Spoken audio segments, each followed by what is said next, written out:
Hi, folks. Little bit of drama at my house because my daughter is taking a trip and she dropped off her cat. And so I have two cats living together. And it turns out that my cat really loves his food and doesn't appreciate it when there's another cat around who might be interested in that same food. Oh, no. And it created a lot of drama over the past day or two. Is there a dog there too? No, dog is not present at the moment. But the only upside is, of course, it's because my cat loves his food. And we all know why, because it's Smalls. Smalls is considered by multiple places. Where is this? It is fresh food. It is human grade food that is made from high quality meat, doesn't have any cheap fillers.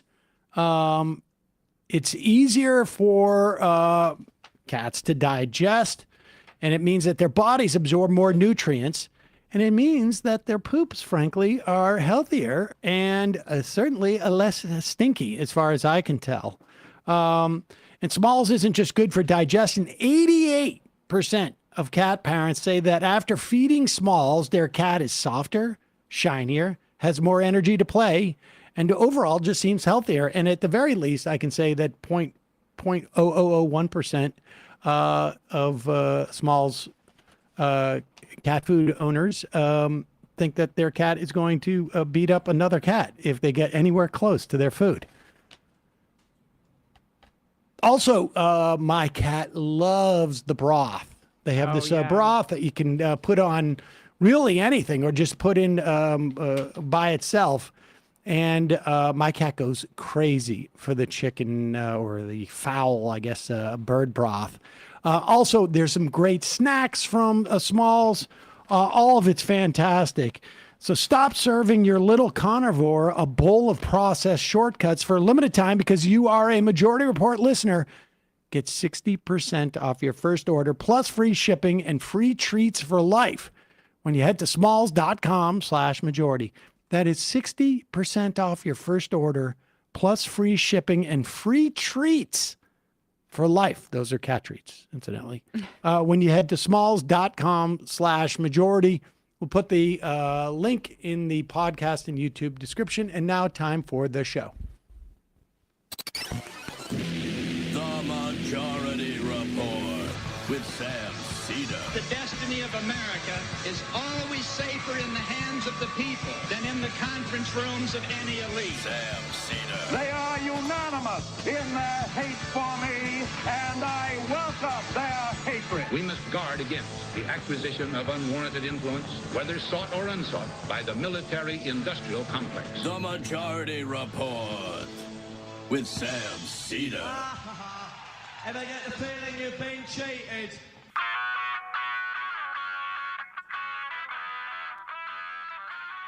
It is Monday, June 8th, 2026. My name is Sam Seder. This is the five-time award-winning Majority Report.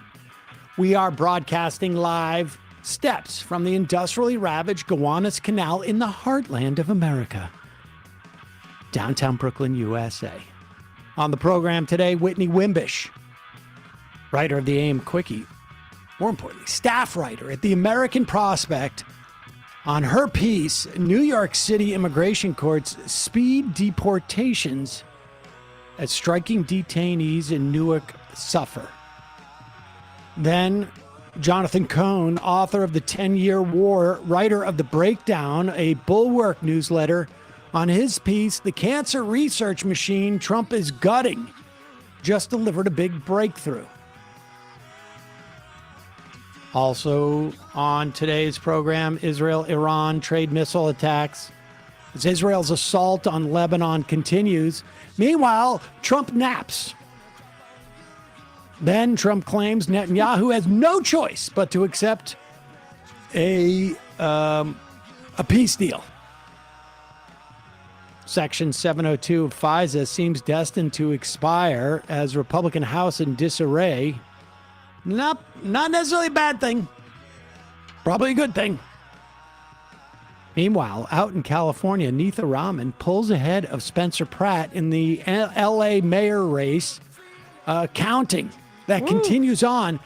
Remember, it's a so-called jungle primary, which means the top 2 vote getters will go into the general election, and Bass is definitely going to be one of them. Pentagon raises counterintelligence threat level from Israel, our ally. Huh. Republican House bill would roll back food aid for children and pregnant women, because why not? SpaceX blocked from early entry into the S&P 500. They were going to be allowed to join without making a single dollar, which has potentially saved millions of pensions.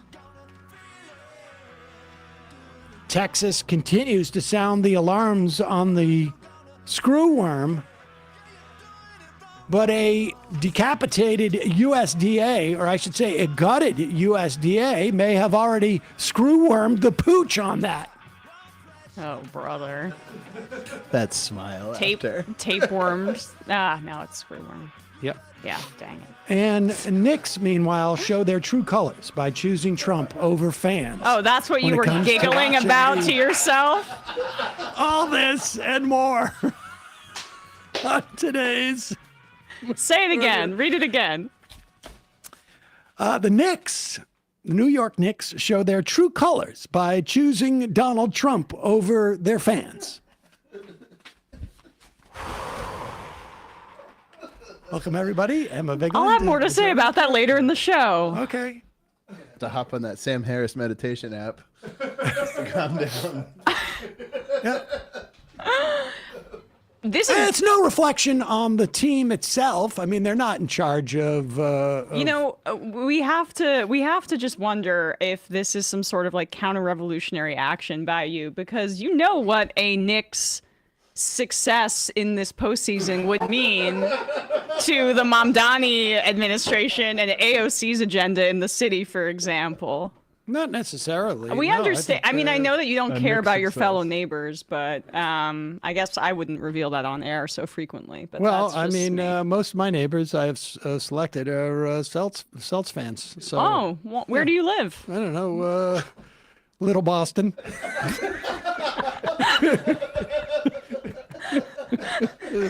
Little Boston's just Staten Island. Exactly. A lot to get to today, folks. Many different stories. Of course, the war or not war on Iran continues. Israel is apparently not listening to Donald Trump, and Donald Trump is responding by just sort of focusing more on the reflecting pool. And so I'm sure everything will work out fine. Meanwhile, one of the things the Trump administration has been gearing up to do bit by bit, whether it's on the pushing for the demise of the Voting Rights Act and redistricting across the country, which has changed the dynamic in what Democrats, how much they have to overperform to win a majority of seats in the House come the fall. We've also seen various instances around the country of ICE agents going and just deciding to stop by polling places, and a whole raft of different mechanisms in which to influence the vote in the fall that are extra campaigny, if you will, in some fashion. And one of the things that is important for Trump is to maintain this myth. And we're seeing it in California. It's all over the place, where for every year that I've been alive, or at least sentient, and conscious of vote counting, California comes in late.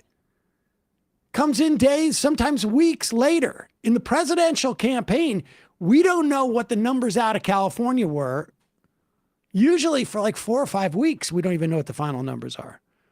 This has been ongoing, but every time it goes against the Republicans, they start screaming bloody murder and fraud.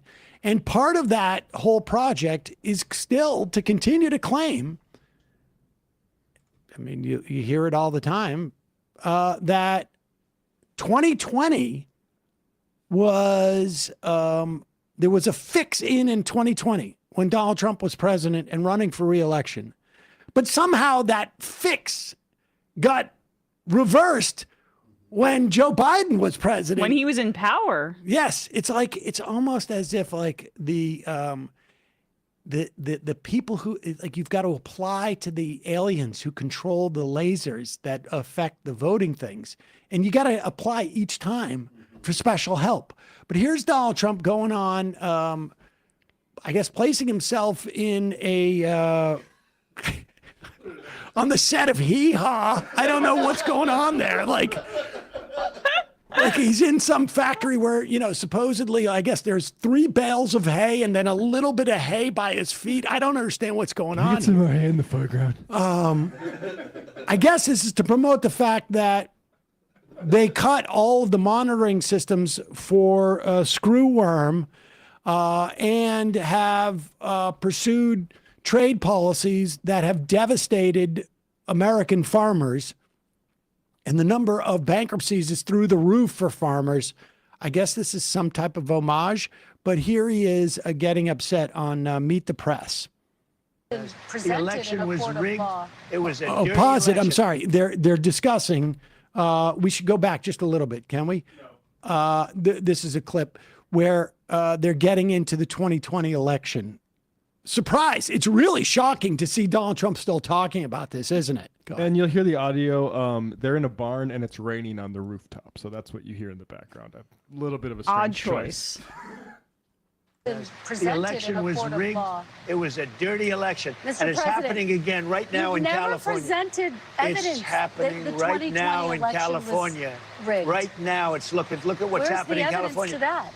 It's the 4 Republicans days. are doing well in California. It's no, they're not. They're dropping fast because it's a rigged election. Let me tell you, it's 4 days, and they aren't even close to coming up with. That's how they count you know the why votes they're in doing that? California. Because they're cheating on the election. Do you have evidence to support all that? I have to do is look. All I have to do is look. That's not evidence. And I listen to people, and let's see what happens. But sir, that's not evidence. Do you think it's appropriate? That's how they count the votes in California. Do you think it's appropriate that they have an election and 5 days later they're nowhere close to picking a winner? State and local officials acknowledge they are slow. They're urging. No, they're crooked. They're urging the votes to be counted quickly. That's how they vote in California. They're crooked, just like you're crooked. Your press is crooked, and Meet the Press is crooked. To be fair, I'm not crooked, but let's really. Let's well, continue. You play right into their hands. Let's continue. You're either crooked or you're stupid. You play right into their hands with this rap. You know that these elections are rigged. Your network knows that they're rigged. You know that I won an election in a landslide, and I got 94% bad press. But, Mr. President, you know why I got that? Because you have no credibility. But you've never presented evidence that it was rigged. Let's keep talking about. I want to talk about Todd. You have more evidence. There's more evidence than ever presented. Let's talk about your elections in this country. We're like a third world country. Your elections are crooked, and your elections and Meet the Press is crooked, and so is ABC and CBS and CNN. But Mr. President, you're one-sided crooked networks. Right. Let's call it quits because I've had enough. Thank you, darling. Have a good time. Mr. President, let's please. I traveled all the way to Wisconsin. I've sat in the rain with you. I know. I've sat in the rain with you for an hour, on and off in the rain, and I've given you enough time. You ought to straighten out your press because you know what? Mr. President, a country can never be great with a dishonest Listen, press. we traveled all the way to Wisconsin for this interview.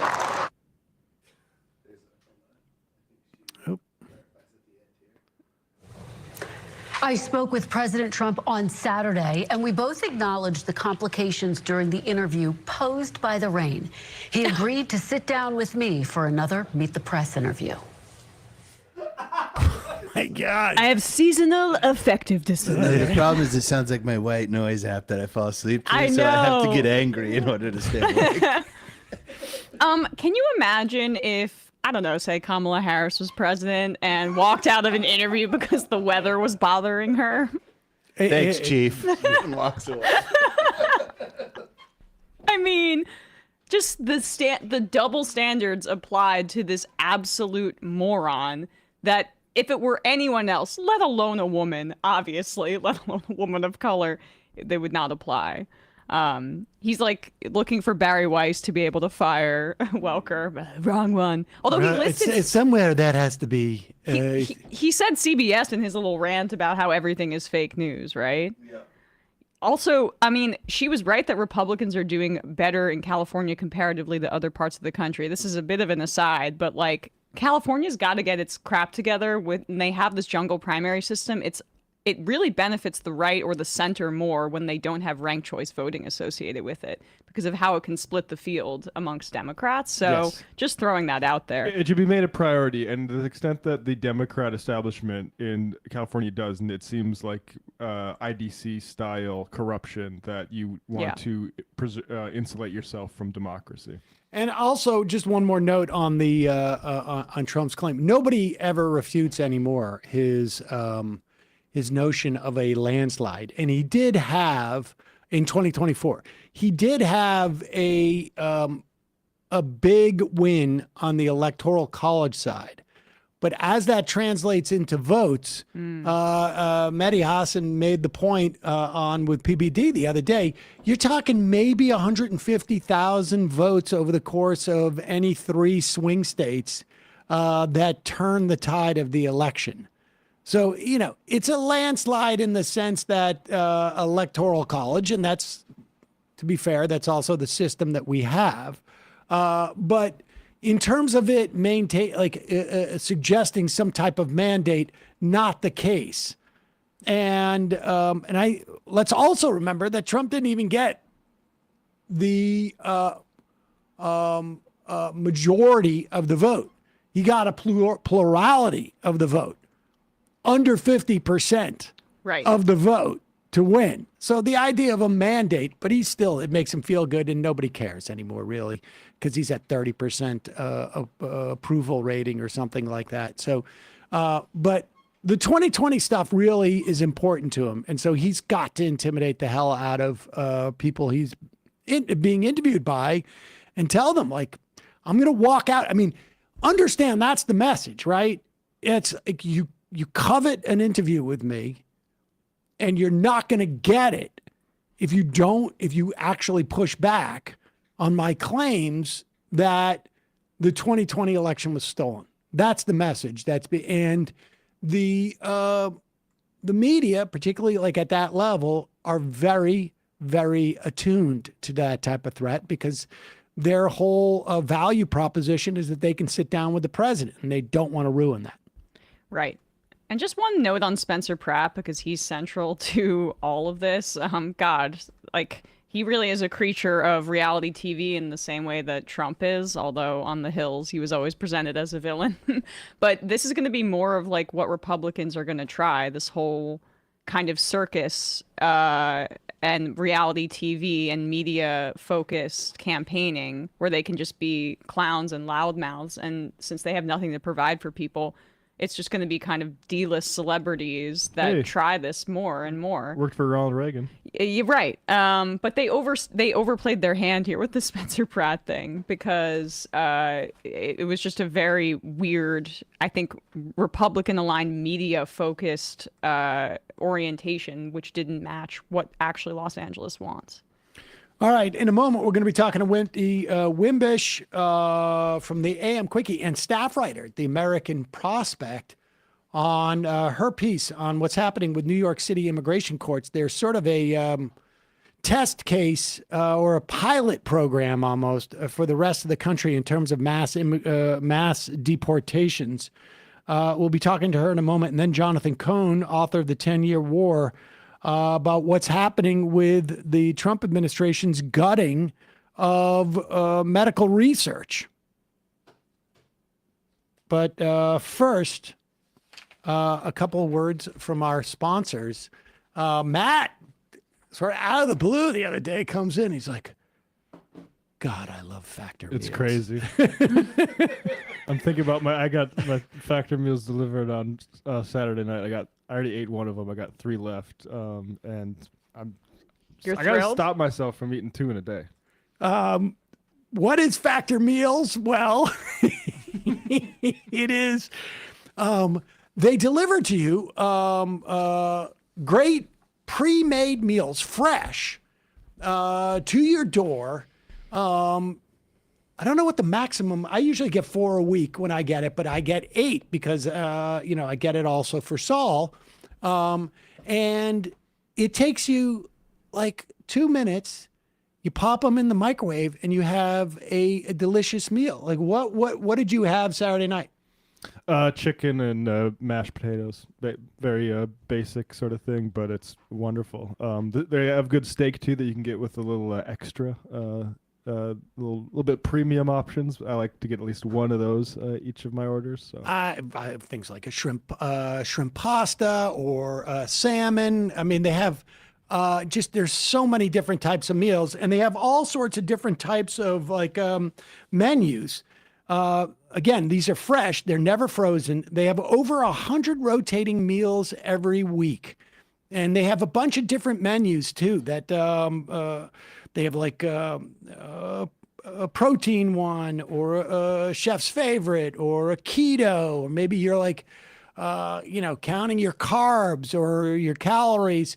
I mean, they have all sorts of different sort of like meals that are developed by nutritionists to fit the type of meal you want to eat. Every meal is crafted with functional ingredients, lean proteins, colorful vegetables, whole foods, healthy fats. Factor shops, preps, cooks, and delivers straight to your door so you have more time for everything you love. I mean, I'll be honest, from my perspective, it's like the meals are delicious and they feel like home-cooked meals. They're not full of stuff that you don't know what's in it. And it's nice to be able to put like a nice meal on the table for my kid without having to, order in, essentially. Go to factormeals.com/majority. .com/majority 50 off. So it's factormeals.com/majority 50 off, and use the code majority 50 off to get 50% off and free daily greens per box. Factormeals.com/majority 50 off. Use the code majority 50 off, 50 off, to get 50% off and free daily greens per box with a new subscription only while supplies last until September 27th, 2026. See website for more details. Of course, we'll put the information on the podcast and YouTube descriptions. Also, sponsoring the program today, I got particularly nervous after my child was born, my first child, because I was like, I got to get a will. I don't know anything about estate planning. I don't have a particularly complicated estate, but nevertheless, you don't want to have to deal with stuff like all sorts of probate planning or, without a will, who knows what could happen. It was an incredible relief just to do it. It wasn't terribly complicated. And now it's even easier. Trust and Will offers affordable attorney-designed, state-specific estate plans online that you can create in as little as 30 minutes. Trust and Will is the most trusted name in online estate planning. If you need expert input, they have attorney support that's available as an add-on to your plan. I went through this process just to check it out. Gosh, I wish it existed, 25 years ago, because I would have been able to. They would have made it a lot easier on me. But the website is super easy to use. Trust and Will has a platform. You can create a trust if you want. It's fast. In as little as 30 minutes, you can create a will that lets you document your wishes for guardians, asset distribution, and healthcare planning. All the things you wouldn't know to think about. And they ask you questions. You answer it. It is all seamless.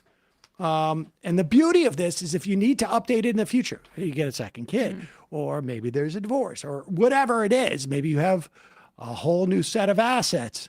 It's super easy to update. Trust and Will keeps everything organized, updated, and ready. You can share access with trusted contacts to ensure your will is carried out.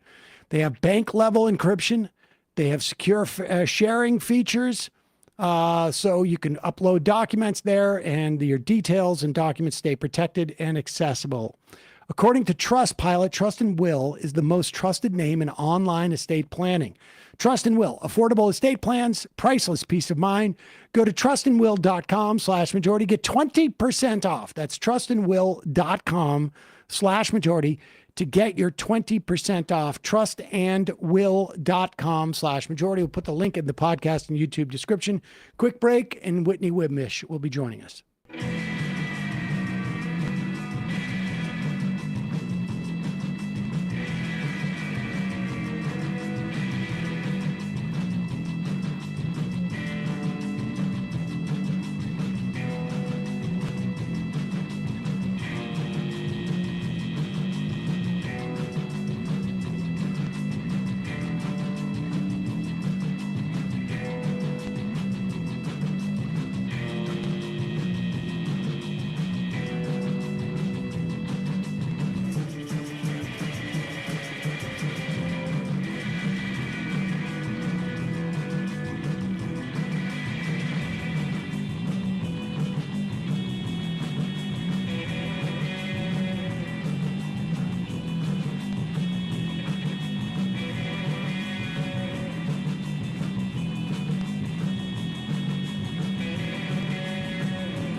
We are back. Sam Seder, Emma Vigeland on the Majority Report. It is a pleasure to welcome back to the program Whitney Wimbish. She writes for the AM Quickie. We were very, very lucky about that. Also a staff writer at the American Prospect. And Whitney, you've been on multiple beats over at the Prospect. I can't encourage people to go over there and check out what you've been writing really now for months and months, but it's been fantastic. And you've been doing some work on what's happening in terms of immigration, particularly in New York. And there's really two major stories. One is happening down at the courthouses, and this is following after New York State basically said you can no longer arrest people when they're coming, immigrants, when they come to immigration court. But there's a new innovation in our sort of fascist assault on immigrants. Tell us about it. That is one way to put it. Thank you so much for having me on the show, Sam, and thank you for the kind words as well. What the Trump administration is doing is speed running people through the immigration court process. They are making it as fast as they can possibly do it because other things, like you mentioned, that they've tried aren't allowed anymore. Federal judges have said you can't just dismiss cases before people show up, and you can't kidnap people out of the halls as they're coming and going from their scheduled immigration court hearings. So now they're trying this thing where they are stuffing the dockets of certain immigration judges so full that we're looking at anywhere from 75 to more than 120 cases in a single day for a single judge. They started this a few weeks ago I took some notes. I think Boston and Chicago, NPR reported, and then I reported that it was starting in New York City at 290 Broadway. And then over the weekend, the New York Times said it had also started in Louisiana and I think Virginia.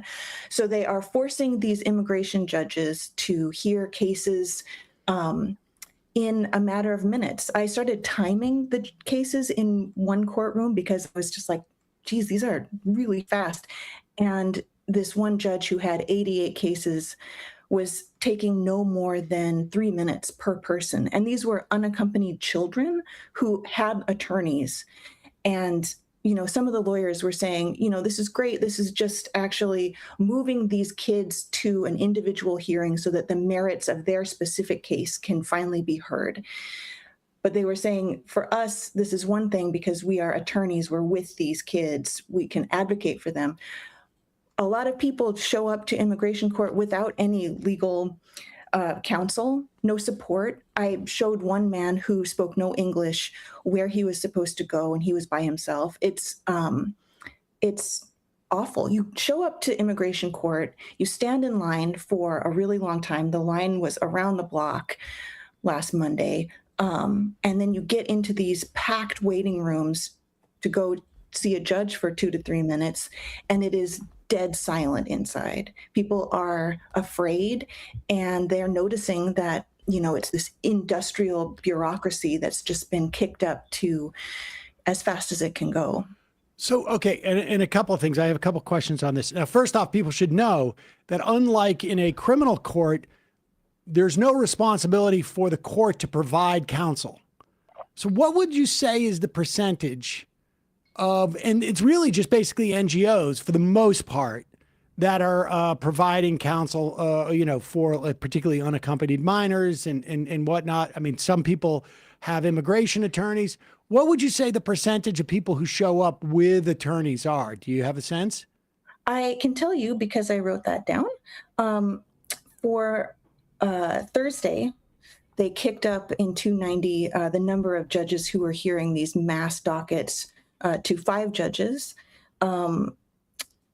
And, we're talking about an instance where, of 70 cases, only 15 people have legal representatives. You can see on the dockets in this one particular federal building, 290 Federal Plaza, or 290 Broadway, sorry. On the 15th floor, all of the judges have their names along the top of a wall, and their dockets are printed out on paper. And these days, the dockets can run all the way to the floor. They're so long. And you can see on there who has representation and who doesn't. Their attorneys are referring to these as mega master hearings. And they just started today in a second location in New York, 26 Federal Plaza, where immigration judges have not listed their dockets. They haven't put their dockets outside their courtrooms for more than a year. So the only way that you can know that this is happening is because there's a massive line and people are just stuffed into waiting rooms. So what happens to those people who don't have attorneys? They just they're immediately deported? Because if they don't, I mean, presumably they don't know that oh, okay, I can have a specific hearing on this. What happens to those people? Any number of things can happen to these folks. There are ICE agents still roaming around in the halls of both of these federal buildings. The one bright spot is that there are court watchers who approach people as they're standing in line outside, and they ask, do you have an attorney? Are you aware of what's happening in terms of next steps? What's your situation? And these folks are taking down people's information, their A numbers, which is the number that people have that you can use to look them up in the immigration system online. And so they might get a continuance from a judge who says, okay, well, we're going to set your court date to another time, in 2027. You might get a judge that says, someone who says, yeah, you're subject to removal right away. And then that person can be taken by ICE, moved to any number of locations, and potentially end up in some place like Delaney Hall, where folks are on a hunger and labor strike because Geo Group, the company that runs that place, is keeping them in inhumane conditions and forcing them to work for $1 a day. I want to get to that in a moment. We spoke to a reporter the other day who was out there recording and videotaping some of that stuff. Wally Khan. Yeah. What ability do the immigration judges or inclination to say, you know what, this is too fast. This is too much. I'm splitting my docket in 4, and I'm going to take 4 days to do this. I mean, or do they not have the ability to do that? Because this is just a way for the administration at this point to sort of up their numbers, because presumably they want to be able to go into the midterms. I mean, part of it is political. I think part of it is just sort of psychotic. I mean, like this is what their agenda is. They want to be able to go into the midterms and say, like, we're deporting, 1,000 people a day, 5,000 people a day, 3,000 people a day, whatever their, sort of quota is. What ability do the judges have to slow their roll? What desire did the judges have to do that? Sam, that's not a question I have a ton of insight into in a technical way, but I will say that in one of the judges' rooms that I sat in, I noticed that she was taking a normal amount of time and she was not going at the breakneck speed of the other judge whose room I sat in. I don't know what power these guys have. I do know, though, that there is a consequence to not falling in line for these judges. The Trump administration has fired more than 100 immigration judges since January 2025, and he is replacing them with military lawyers and other people who they don't have the same background. And some of the judges who have been dismissed for being too pro-immigrant. So, a comment that Brad Lander, who gave a press conference last Monday outside the 290 Broadway, said that, judges will lose their jobs if they don't kind of toe the line and process these cases at the speed that the Trump administration wants them to process. Lastly, before we go across the river and talk about what's going on at Delaney, New York State there's a push for the state legislature to pass, you write, the Access to Representation Act. Tell us about, A, what that would do, and B, what the status of it is. That is pretty simple. It's a proposed law that would provide funding to folks who can't afford their own attorney. Like you said, there is a right to have an attorney in immigration court, but the U.S. government doesn't provide that person, and a lot of people can't afford one. So the pro bono services in New York, at least, and I'm sure this is true everywhere, are extremely overtaxed. There's just not enough people to go around. This law would provide some funding to help fix that. The status is that it's just hanging out in committee right now. How much is the deals that the Trump administration made with some of the bigger law firms in the city at the beginning of the administration? How much is that coming into play? Oh, crikey, I don't know. Okay, it's hard to get an assessment because I don't know how much those firms would be involved at this level, but I imagine when they are not doing pro bono work in that space, somebody's doing the pro bono work that they would be doing, and then there's nobody to fill their space. That sounds like a great story, so I am going to write that down. All right, I'm glad. Let's just briefly, what's the latest in terms of Delaney Hall? Prisoners inside Delaney Hall are entering their third week of hunger and labor strike. They report to family members and the lawmakers who have been able to talk to them that guards are retaliating against them for this collective action. They're denying them medical attention. They are, cutting their time with family members. They are threatening to move people from this location in Newark, New Jersey to other places across the country, and in some cases are moving prisoners. And they're denying them medical care, which I'm sure you saw the AP story that kind of showed how endemic the denial of medical care across immigration, the immigration gulag archipelago is. People are really suffering inside. In a story I wrote today, the company that runs Delaney Hall is Geo Group. As you've spoken about a lot on the show, along with its competitor, Core Civic. They are trying a new legal kind of tactic to get out of responsibility for any of these, what I would say are crimes against humanity, by saying that they have qualified immunity. which means that you're not allowed to sue them. Are private entities, is there any precedent that you're aware of a private entity just because they're working for the federal government gets qualified immunity? Like it's not, it's like a game of electricity or something.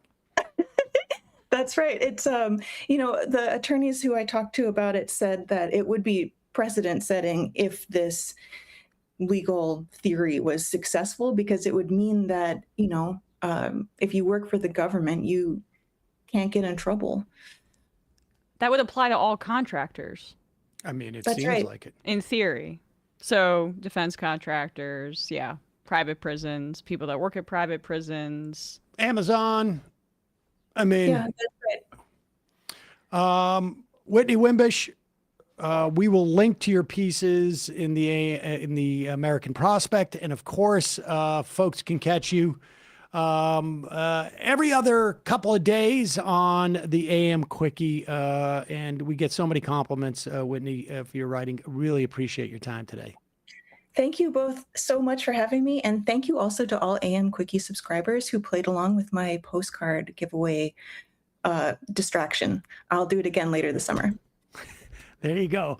All right, Whitney, thanks so much for your time. All right, we got to take a quick break. When we come back, Jonathan Cohn, author of The 10-Year War, writer of The Breakdown, which is a Bulwark newsletter, is going to come and tell us about some real advances in cancer research and treatment, and why we may not see a whole lot of that going forward. We'll be right back.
We are back. Sam Seder, Emma Vigeland on the Majority Report. It's a real pleasure to welcome back to the program Jonathan Cohn, author of The 10-Year War, writer of The Breakdown, which is a Bulwark newsletter. On his most recent piece, The Cancer Research Machine Trump is Gutting, just delivered a big breakthrough. We were just, before we got on, Jonathan, and welcome, we were talking about, there's been a bunch of sort of medical breakthroughs over the past several weeks, like big ones in terms of, we're going to talk about cancer, but in terms of GLP-1s and a new triple threat, and then some breakthroughs on new drugs in terms of arterial disease. And yet we may not be able to expect this type of stuff, at least not in this country, going forward because of what the Trump administration is doing to medical research. Let's just start with how you talk about this cancer conference and the reaction that a lot of these scientists and doctors gave when they saw this presentation about pancreatic cancer. Yeah, it was in Chicago. I guess it was a weekend, so not this last weekend, but the previous weekend, the big international conference of cancer researchers and clinicians. And there was this presentation about this, which I'll talk about in a second, this new drug for pancreatic cancer. And the researcher, who presented it, he's one of several who worked on it. He's from Dana-Farber people may know it if you know Boston, is part of the sort of Harvard-affiliated hospitals and research centers. He is presenting this paper with these results, and sort of spontaneously, as he's giving the results, you see people start to clap, and then more of them are clapping, and then they give him like a standing ovation. Of course, not for him, but for the results. And that is just not something that happens in these sort of settings. And it speaks, I think, to what a remarkable breakthrough this could be. And it is, if you know anything about pancreatic cancer. I mean, it's the third deadliest cancer in the United States, kills last year more than, we think, 50,000 people. And it's been just an incredible, I mean, again, if you know anything about cancer, if you're fortunate enough to experience this through a loved one or a friend, I mean, it's the diagnosis that for the longest time, when a doctor had to give a diagnosis of pancreatic cancer, it was this sort of resignation, just, it was a tough one, and clinicians will tell you, it was hard. And I think that's part of what you saw in that reaction was, these are people who've had to be in the room, tell families, tell people, you have this cancer. Chances are we're not going to be able to do anything about it. We maybe can give you a little, extend your life a little bit. And that's just, the idea that maybe they can make some progress, that we're making progress, we can extend life longer and maybe see down the road to something that really contains it, or even cures it, maybe, is just, it's huge. And so where did this drug come from? I mean, what is the process of developing this kind of treatment? Yeah. So the challenge is interesting because it's been a tough one to there's sort of two reasons it's been tough. One is that the pancreas is sort of deep in your abdomen, and so you tend not to, for that and some other reasons, it tends not to get discovered until it's pretty far advanced. But they have known for a long time, cancer is usually, there's some kind of mutation that causes your cells to divide uncontrollably and it grows, and that's what cancer is. We have known for a long time what the mutation was that was causing pancreatic cancer, something called the KRAS, K-R-A-S. And the problem was, if you talk to scientists, I'm not a scientist, I always put that in there when I'm having these discussions, but if you talk to the scientists like I did, what they will tell you is that this gene had a kind of slippery, smooth surface on it, basically, is the way they would describe it. And the thing is, nowadays, we've always had chemotherapy, but the more advanced therapies that we're really making progress with are these targeted therapies. And the way they typically work is you send in, you have to send in some kind of drug that can really address the mutation, but you have to attach to it somehow. So you need like a hook or an indentation, and this gene did not have one. But about 15 so years ago, some researchers, including one at UCSF, found a really small pocket where you could kind of jam something in there. The National Cancer Institute said, okay, let's really investigate this because it's actually found in some other cancers as well. There was this flurry of activity, and that eventually led to this discovery, which was involved researchers at Dana-Farber, at Sloan Kettering in New York, UCLA, some of the other big leading research institutions in America. Now, if you wind that all back, you listen to the names of the institutions I just gave you, Dana-Farber, which is part of Harvard, and Sloan Kettering and UCLA, and the Houston hospitals and the National Cancer Institute. And you go back further to sort of the basic understandings of how cancer works, the biology, the genes, which involves things like the Human Genome Project. And what is the common element there? Federal research funding. Federal research funding undergirds all of that. It is decades of work. It's this foundation of scientific knowledge we have built. We have in the United States, have long had, we are distinguished for having the biggest public investment in medical research. It's why we are a world leader in this kind of innovation. And that's how we got here. And that is, unfortunately, what's now at risk. I mean, like how at risk? How much has been cut from these sort of like I don't know, grant tributaries, I guess you would call them, and what's happening in terms of like the recipients? Because I've heard just anecdotally of stories of researchers. I know one who was working on like an mRNA cancer work, and he was at a New York-based hospital. They got cuts. They were looking like maybe Europe, maybe somewhere else in the country. And ultimately somebody else stepped in, and they were able to get some sort of like NGO money. I guess you'd call it, or foundation money. But I imagine there's other people who can't, and particularly like further upstream from, finding solutions.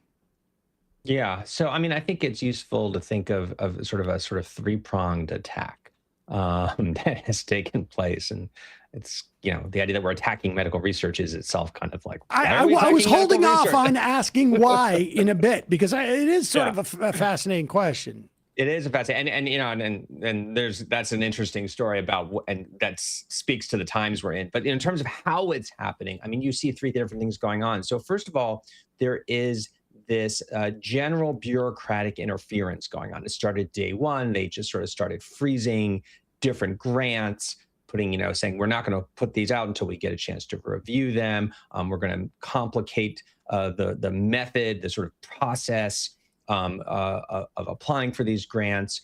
We are going to lay off tons of people who are responsible for administering them, like just the bodies who have to process these. It's going to slow everything down. We're going to fire the advisory boards that sort of weigh in on these. And so all of this has made it more difficult. Just the grant money that's out there is just not getting out the door. And this has starved. In some cases, it's just held back for a while. In some cases, it's canceled altogether. But, these labs, they need the money, right? That's how you pay for your researchers, how you pay for your supplies, you pay the overhead. So there's that going on. There is, in addition to that, a sort of more systematic effort to just change the way grants are given out, and to try to put in a new mentality where any money going out the door for medical research has to be approved. And this is actually a proposal that's now out there. It's like now has been proposed. It's a rule for consideration formally that any grant money going out has to be, aligned with the priorities of the administration, which means everything from, what the administration thinks about gender and sexual orientation. And it means but it could also mean, I don't know, are you a pro, American or anti-American in their view? I mean, you have this whole list of things. So you're sort of subjecting science to a political test it's never been subjected to before. And then simultaneous to that, you have this attack on universities, which we've all seen and read about, individual institutions that they don't like. And you go down the list of universities that have gotten stiffed. And, very top is Harvard, which is affiliated with Dana-Farber. And these are the engines of medical innovation in this country. And it's just mind-boggling, the extent to which these places are taking it on the chin. And some are fighting back, some are making deals. And, quietly behind the scenes, there's a lot of work to get some of this money going, say, hey, you don't really want to starve cancer research. And, you get someone in Congress who cares about this, maybe a Republican, to bend the ear of the White House or OMB. And then they loosen up the spigots a little and the money gets to a place. The cancer research like Dana-Farber has gotten some, hasn't been as effective as other parts of Harvard, for example. But overall, it's just this assault. And again, if you wind back that story of that pancreatic cancer drug, it's not just what happened at Dana-Farber that made it happen. It's what happened 30 years ago at a university like UCLA or Harvard or Northwestern or University of Michigan or University of Florida or wherever. That is the basic scientific research that makes all of this possible. And that is really what's getting pummeled. I mean, I know, that last point, I think, is the one that really honestly keeps me up at night, not just in the context of this, but so much of what is being done to the processes of our government, whether it's agencies across the administrative state or investments in research and whatnot, is stuff that we're not going to feel the implications of for 5 or 10 or 15 years.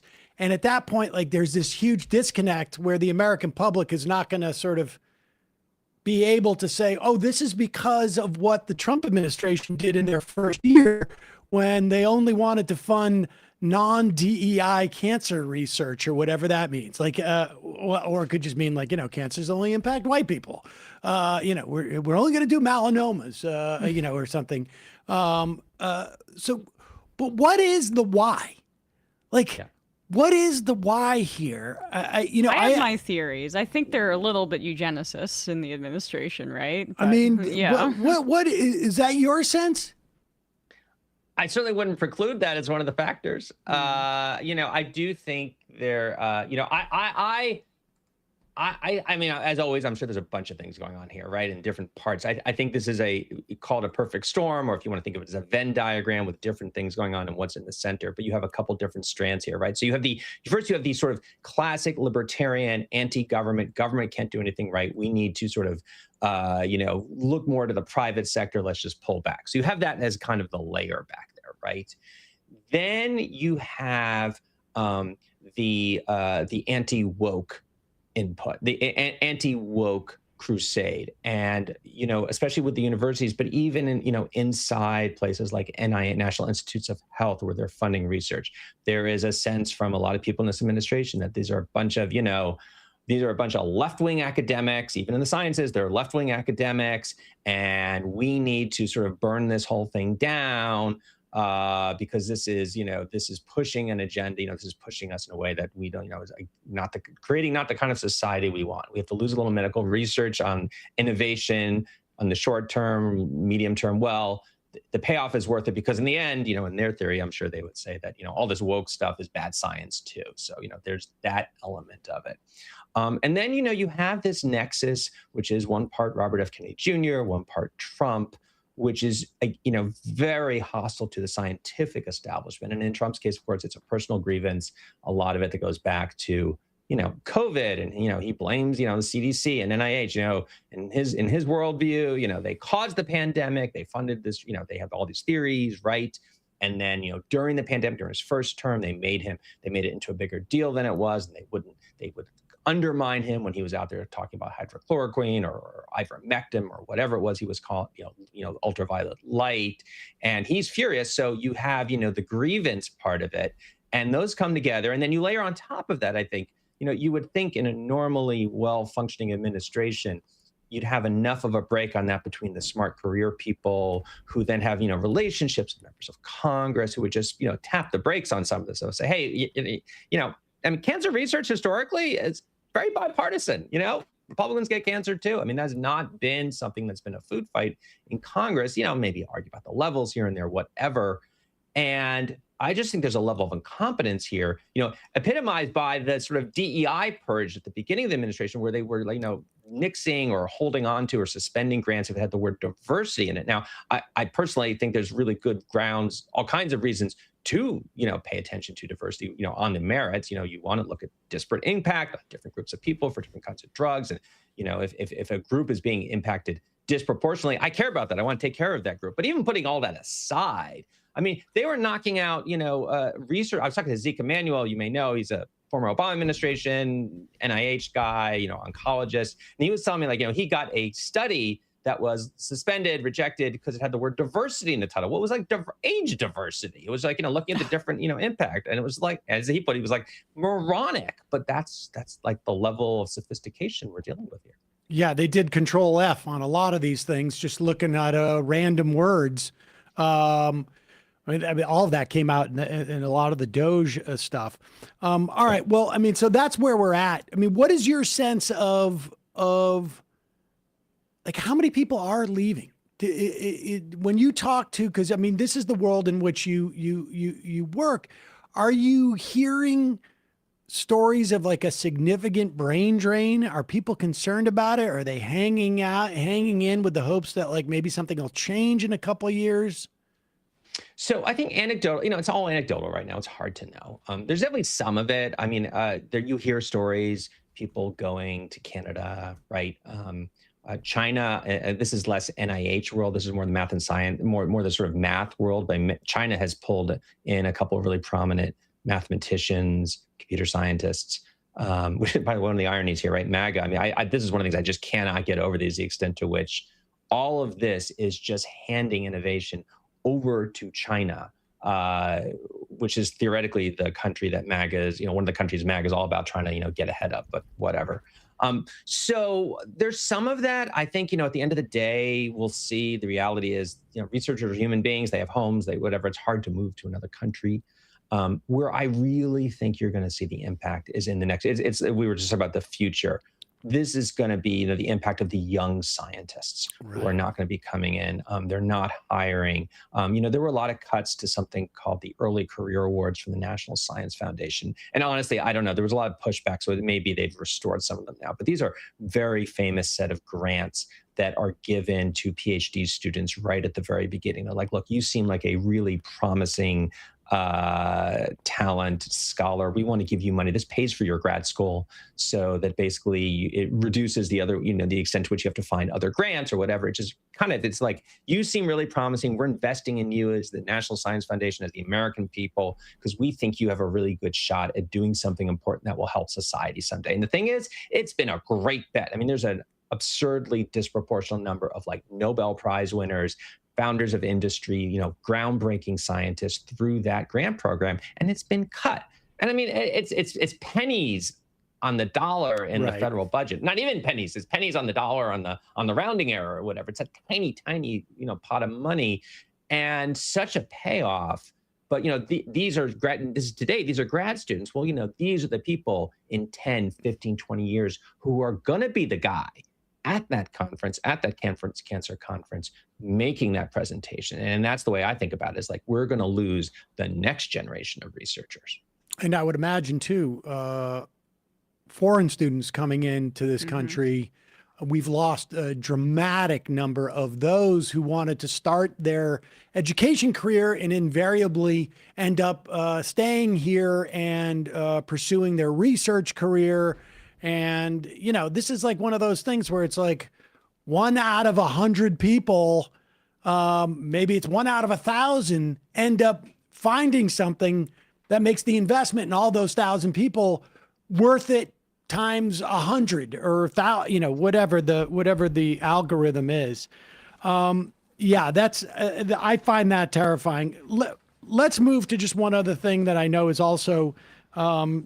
You wrote the book on the Obamacare fight back, I guess it was now 15, 16 years ago was the fight, or maybe more, 18 years ago. 16. 16 well, the fight started 18, yeah, you got it. And one of the things it did was expand Medicaid with a little brief stop at the Supreme Court, and subject to Republican state houses, essentially. The Trump bill, the big, beautiful bill, cut Medicaid, essentially, and did so via the imposition of work requirements, which we know from, I think it's Georgia ran an experiment on this, end up costing more to the state and kicking people off who are actually eligible. It really is just a way of shrinking the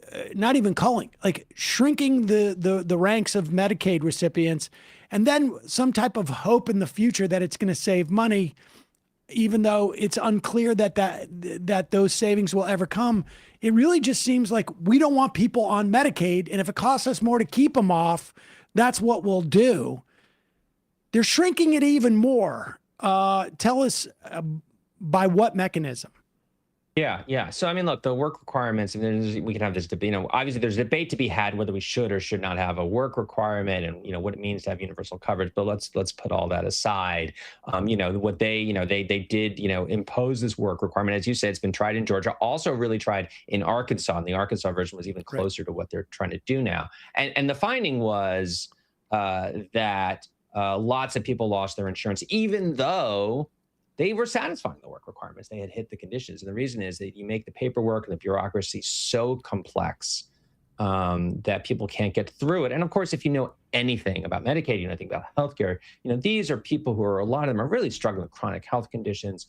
They may be struggling with mental health, mental illness. And they may not have good access to technology. They may not have a home. It's just every factor that could make it hard to sort of just comply and meet the requirements. You have to get the paperwork from, you're juggling 10 different jobs. You got to get the paperwork. It is designed. And I do think this is true. I mean, it is in many cases designed to make it difficult to stay on the program. Now, Georgia did actually it was so complicated in Georgia, they didn't get anyone to sign up, and that's why it's costing so much. I think in Arkansas, they probably did save money. You do save money because at the end of the day, you're keeping people out of healthcare. And now what the Trump administration has done, they said they've written the rules because, you pass a law, say it's got to look like this, so then whoever's in power has to write the rules for how this gets implemented. And they have really kind of pushed hard on the lever to make it much harder to satisfy the work requirement. And there's been, in particular, just as an example, the law says if you are medically frail, then this should not apply to you. And that's supposed to have, when this was being debated, there was an argument about exactly what do you mean by medically frail? So obviously, if you're medically frail and you can't work, that's part of the equation here, because you were supposed to, in theory at least, if you talk to the defenders of this, they all said, well, look, if you can't work, obviously we don't think you should have to work. If you truly cannot, you have a disability or something like that. But then in addition, there was some concern that, like, look, people, because recognizing it is so hard to stay on this program with all this extra paperwork, we want to be really careful. There are certain people who they have conditions, they really need that medication constantly. They fall out of insurance once, they lose their ability to pay for their drugs for like a month or two. They're going to be set back, and then they're going to be in real trouble. So you think of like someone taking HIV drugs, right? Or someone who has diabetes or a cancer drug. And the administration has made it very clear that, the assumption, there was a lot of thinking that those conditions would just trigger the medical frailty. Now you have to show, not only do you have those conditions, but they are keeping you from working. And there's all kinds of confusion over how this is going to get done. It sounds like, basically we're going to have a system of doctor notes, get your doctors. And doctors aren't, no one has sat aside and trained the medical profession of how to write a kind of who's able to work and who isn't able to work. And they're going to be worried about, like, wait, if I say, this is all under penalty of perjury. So if I write a note for someone and I whatever, am I going to get in trouble? And it's a mess. And you can see the system just being rigged in every possible way to keep people off this program. And that's the way they look at it. I mean, that is the mentality of the bill, the mentality of the Trump administration, is that too many people are on Medicaid. It should be a last resort. And frankly, I think they feel like if we're going to have to err on one side or the other, we'd rather too few people have this than too many, which is the opposite as what we've had in the past, which was, look, people need health care. If you're poor, you need healthcare. We don't need to get into the details of why you need it or why you don't. We want to have a universal healthcare program. Medicaid's there. Let's get it to you. And, we'll worry, we'll worry on the back end if some people, fall through the cracks and aren't eligible or something. And that's just, we've gone 180 to the other mentality. And this is not the point, but with the Arkansas experiment, there's direct savings in the context of Medicaid, but then you have a bunch of people who have no health insurance. Right. And a certain percentage of those are going to get sick, and they're going to show up at the hospital, and somebody's going to pay for it. So this is really just about sort of like, again, it's externalizing the cost, I guess, from Medicaid. It's really just a hidden cost that is just sort of buried and maybe delivered through private health insurance or medical provider fees, right? I mean, somewhere somebody's eating the cost of this. Yes, and absolutely. And before I was talking about the accounting, we were, that's what I was thinking of, the actual budget line CBO cost on Medicaid. There is a broader cost to society, and it's, we could count it up as, you don't get taken care of. Now you have something worse. You show up at the emergency room where it's expensive. Now you have more likely to have a chronic disease. And of course, there's a productivity element to this too, right? I mean, people who get unhealthy are going to be even less likely to work. Now they're not only are they going to more likely to get sicker, they're probably more likely to depend on, you're going to need, other forms of assistance. And meanwhile, they're not working, they're not generating income. They're probably, if they have families, they don't have stable homes. That's going to affect their kids. It's going to work generationally. I mean, we know this as, if I could change one thing about this debate, well, I change a lot of things about this debate, but I think one important thing to change is it would be nice to see programs like Medicaid or health insurance in general as an investment, as an investment in people, as an investment in enabling them to compete. I mean, and that's what's so ironic, because this is supposed to be about work. But, keeping people healthy means they are more likely to work. It means they are more likely to be productive. And, that's got economic value. It's got you know, Yeah, I people don't know. want to be productive. Yes, I just don't know if that's sincerely what it's about when it comes to like work. You know what I mean? I just think that it's. Let me ask you this: just because you have worked so long in this space, have you seen a change amongst the sort of like advocacy class, the policy class, when they see something like this, right? Because the whole thing about Obamacare was once everybody's in the bucket, as it were, I think I heard someone describe it as everybody's going to get in the barrel and then we'll all go off the cliff at the same time. Like we've established the Obamacare supposedly like establishing more or less the right to health care. And it's going to be untouchable. And then, you know, they tried to reverse it, 60 votes in the Republican dominated House in the teens to reverse it. Trump famously couldn't reverse it because of McCain. And now they are reversing it through legislation in part and through rulemaking process, kicking. You know, this is going to be the first year that we have like a reduction in the number of people insured. Is there a sense in that world where you do a lot of your reporting that having a single payer system, which would necessarily be universal, without means testing, without any of these mechanisms that can be played with and you know, to kick 4 million people off here or kick 5 million people off of there or price out, you know, another 5 million people there. Is that gaining any sort of like momentum in these spaces as a way of like, because this has been the sort of the pilot, right? Obamacare was the pilot and it looks like it's not as durable, maybe politically more durable in some ways, but there's not like this. I'm not watching people go into the streets for 10 million people to lose their health insurance in the course of a year, essentially. Is there been any change? That is a really interesting question.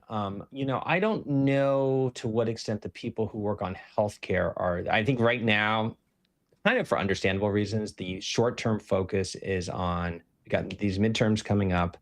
I think there's a sense that politically this is an albatross for the Republicans, right? And I think that is. I do think, and it's interesting in a weird way. I think people, even though a lot of people aren't necessarily affected by these Medicaid cuts, at least directly, I think they hear Medicaid cuts, they see it as indicative of the Republican Party. They see their own health insurance getting more expensive. If they have ACA coverage, obviously that's a whole other thing. They lost some money there also. So I think politically, this is something that Democrats are going to hit already. I'm seeing it all over in all the campaigns. I mean, this is big front of their campaigns. And I think it's effective too. I think, in fact, I think it actually, they're integrating all of that with the message on it integrates nicely with the cutting, you know, medical research. It's all part of one same message. These people don't care about your health.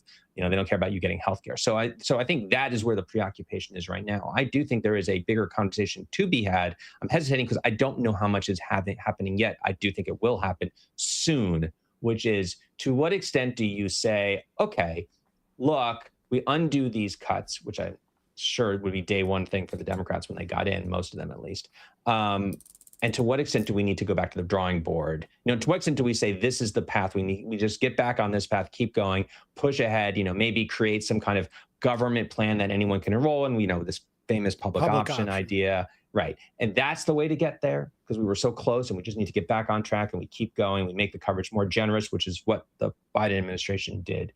Or do we need to like kind of try to blow the system up? And that's look, someone who's been in this for 25 years, I had this debate with myself all the time, because the hard part of it's tempting to say, let's blow it up. I mean, on paper, sure. Hard part is like, you know, how do you get there? How do you do it? How do you get the votes? As a political question. Yeah, right. And I mean, it seems to me it's a complex debate. Before we get there has to be an awareness, I think, or a real genuine understanding that like the Biden administration did expand it. They made the subsidies more generous. I mean, regardless of whether you were in favor of that mechanism of delivery, they did expand it. But sure did. It also was exactly like it was a switch they flicked. And then the next person comes in and flips the switch the other direction. And so there is no long-term solution there. And I guess it's just a question of like, how much of an awareness is there that this is what it is by having any type of means testing in some fashion or another, you always have the mechanism to expand that means test or contract it. And you're just going back and forth like a hamster on a wheel. I would also add, I think the reason why the Medicaid stuff is salient is because a lot of people confuse it with Medicare. Oh, yeah. And I think like there's a lot of Americans out there they hear meta, and to the extent that they're aware that the government is even involved in it, there's a lot of people who conflate Medicare and Medicaid, and or the idea that if they're cutting Medicaid, why can't they cut Medicare? I mean, it's not a bad question, right? I mean, it's a fair question to ask. Look, I mean, on the patch, on the means testing, look, I don't know anyone who follows healthcare or studies it or cares about it who doesn't, who would say that what we've got, where we had with, the Affordable Care Act was any better than the third or fourth best solution to the problem, right? I mean, everyone knew that. The question is, can you get to the number 2 or number 1? That's a hard, that's a tough question. What does it take to get to the number 1 or number 2, and how do you argue for that? And it's funny, I'm here in Michigan, as you may know, and this is very much part of the issue playing out right now in our Democratic Senate primary campaign, which I just actually interviewed all 3 candidates and talked to them about this very question. You get a very different view from the different 3 on that very question of like, how do we get there? And there's 3 different views. And I think it's a complicated debate. And it's, I hope Democrats will have that debate. I think they should. And, hopefully it's a healthy debate and they get someplace where they can get something done. When you asked McMurrow about it, did she say we can't have a single payer system because Bobby Kennedy would be in charge of it? No, that was not what she said to me. No. We have tape of her saying that at one point. Is that what she said? That's what she said. She was joking. Before from people. I've heard people say that.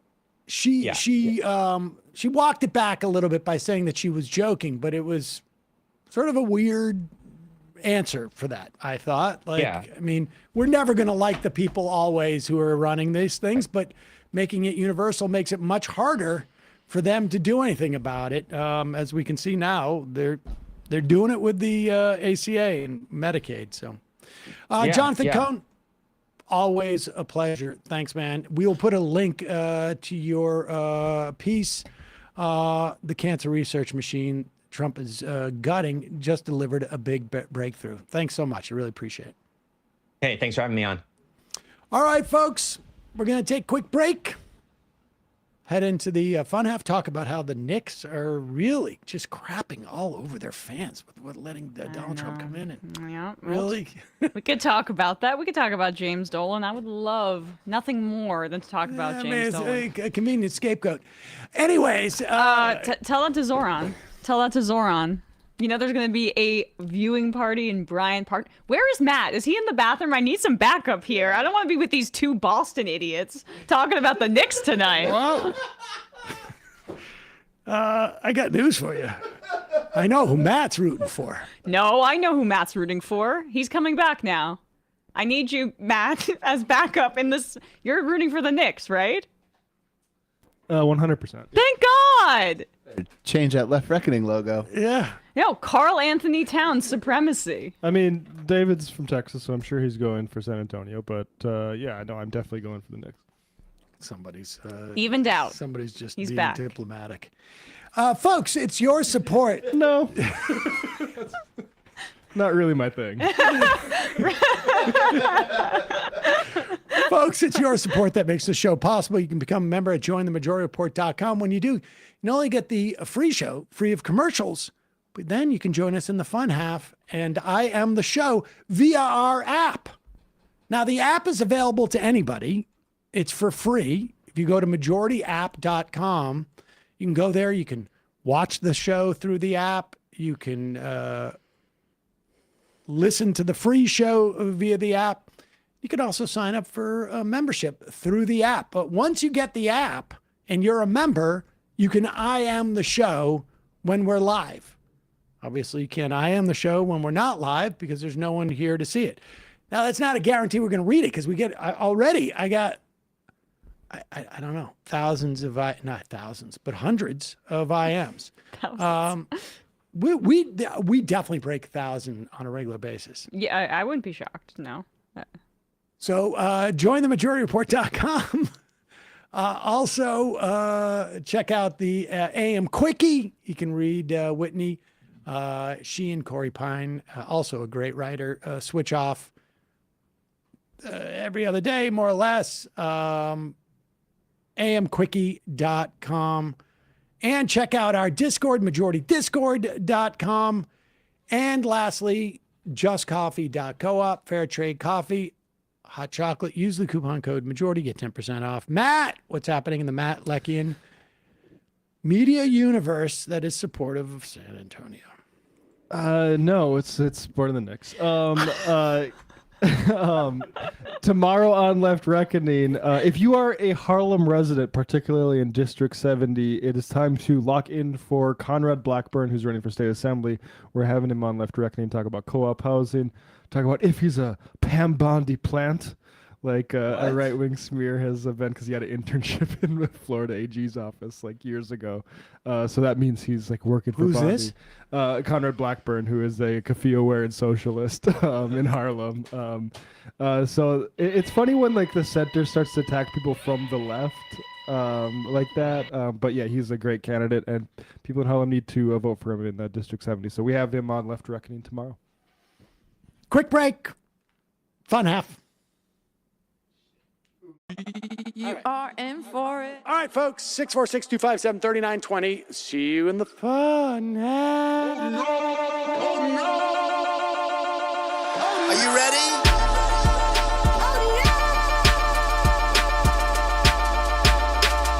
Who sent us this? Anarchy. Alpha males are back.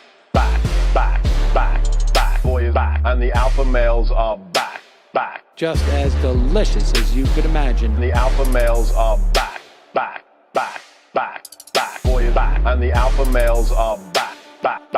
Just wanna degrade the white man. Alpha males are back. I take all of it in my throat. Alpha males are back. Snowflake says what? The alpha males are back. You are a madman. And the alpha males are back. Oh no, Sam Cedar, what a fucking nightmare. Well, the problem with those is they're like 45 seconds long, so I don't know if they're enough of a break. That's fucking nonsense. You see white people doing drugs, they look worse than normal white people, and all white people look disgusting. And the alpha males, psych, fuck them. Snowflake says what?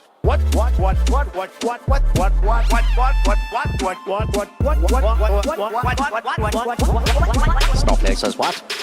A hell of a lot of bank. A hell of a lot of bank.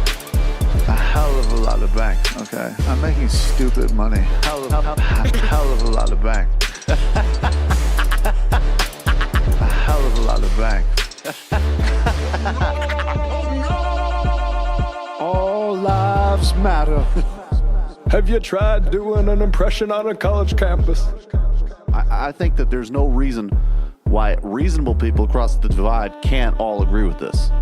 Psych. And the alpha males are back. And the Africans are black African. And the alpha males are black. And the Africans are back. When you see Donald Trump out there, doesn't a little part of you think that America deserves to be taken over by jihadists? Keeping it 100. Can't knock the hustle. Come on, fuck 'em. Things I do for the bigger game plan. By the way, it's my birthday. Happy birthday to me, Jew boy. I have a thought experiment for you. And the alpha males are back. Africans are black.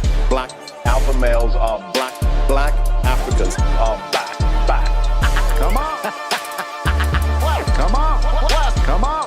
Someone needs to pay the price for blasphemy around here. I am a total pussy.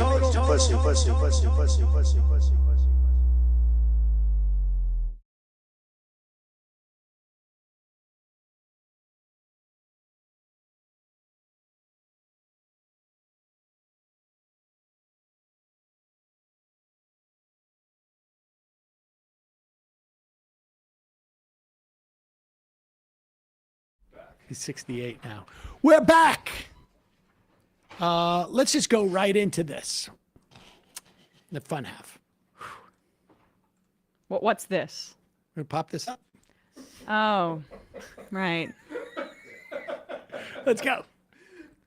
You're honestly. It doesn't need the Emirate. Emirate needs the NBA. Doesn't need the Emirate. Emirate needs the NBA. Fans should know that the sport that they are enjoying is fueling crimes against humanity. They should know that the NBA is investing in the UAE and the UAE is investing in atrocities in Sudan. We call out the NBA. You are big, you are profitable, you do not need this deal in the UAE. People are right now dying in silence. And this is as a result of the support from the United Arab Emirates. The NBA may not be on the ground, but they can end their dealing or partnership that where the Emirate case. The deal's going to generate what they estimate to be about $500 million in ad revenue for both the NBA and the UAE. The New York Knicks have their own $30 million deal with the UAE. They're the only individual NBA team that has such an arrangement. The NBA and the New York Knicks are thus profiting handsomely, as well as laundering the reputation of a regime that is underwriting a militia responsible for killing people. We believe money not tainted with so much blood can come from other sponsors. The NBA just wants you to ignore this. They want to pretend it's not there, that it's not their problem. And they're assuming that this will not bother anyone enough that there will be any reputational blowback for the NBA. I think it's all of our jobs to prove that wrong. That's interesting. It's a good time to Why don't you get pull on this up? Well, hold on one second. No, We no, should- no. I don't think we need to. Well, I mean, it is. There is a problem with Self-explanatory. Sudan. Yeah, this. I remember this. Oh yeah. This reminds me of that time that the QB of the Giants introduced Donald Trump. Well, Abdul Carter stood up to him. It doesn't matter. I mean, I think the real This is problem, exhausting. the real through line here is owners. Yes, exactly. Right.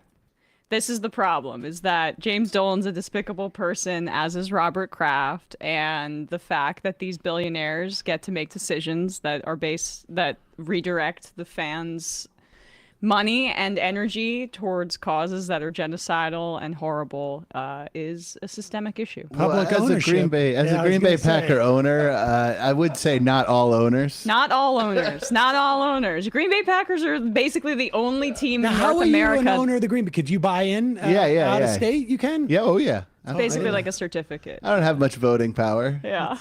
But I know But that the expansion. Also, that's not allowed anymore. Yes. The Packers model. So.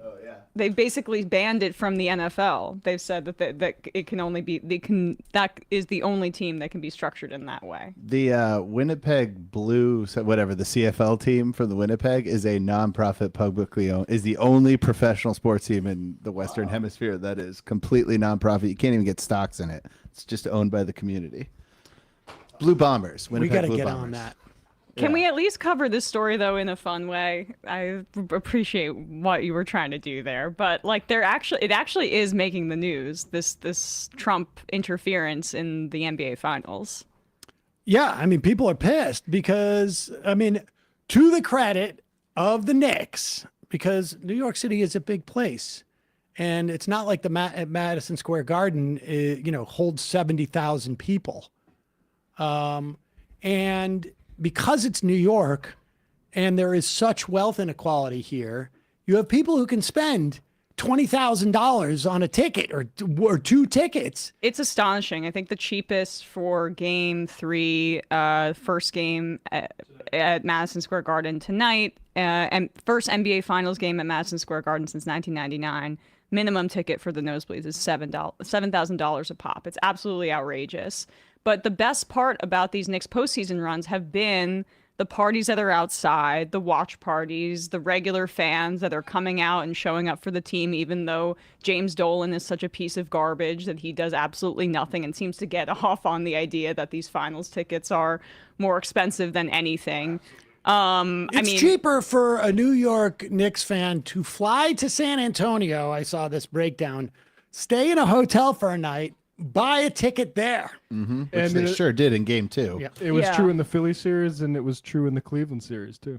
And Trump was asked about this. This is 23 on Air Force One because he's showing up to the game and causing additional issues. The tickets were already that expensive before this, but because Trump is showing up to the NBA Finals, to Game 3, this bandwagon fake fan that never cared about the NBA until he gets to show up at this historic event and ruin it for the many, many New Yorkers who have waited decades for their entire lives to experience And I this. actually was saying they're actually better when Ewing is out of the lineup because they play faster and more free. It's canceling all of the watch parties outside of MSG, and you have to show up 2 hours early to get into the stadium because of the security detail. There are quotes from Obama, and we're no Obama defenders here, but back in the day, him saying that he didn't go to these kinds of events despite being an NBA fan because of the hassle it would create for everybody. It's It's gonna bad be politics. such a nightmare, and Trump does not care at all. Oh, what Trump does not care. Let's listen to what Trump had to say about it.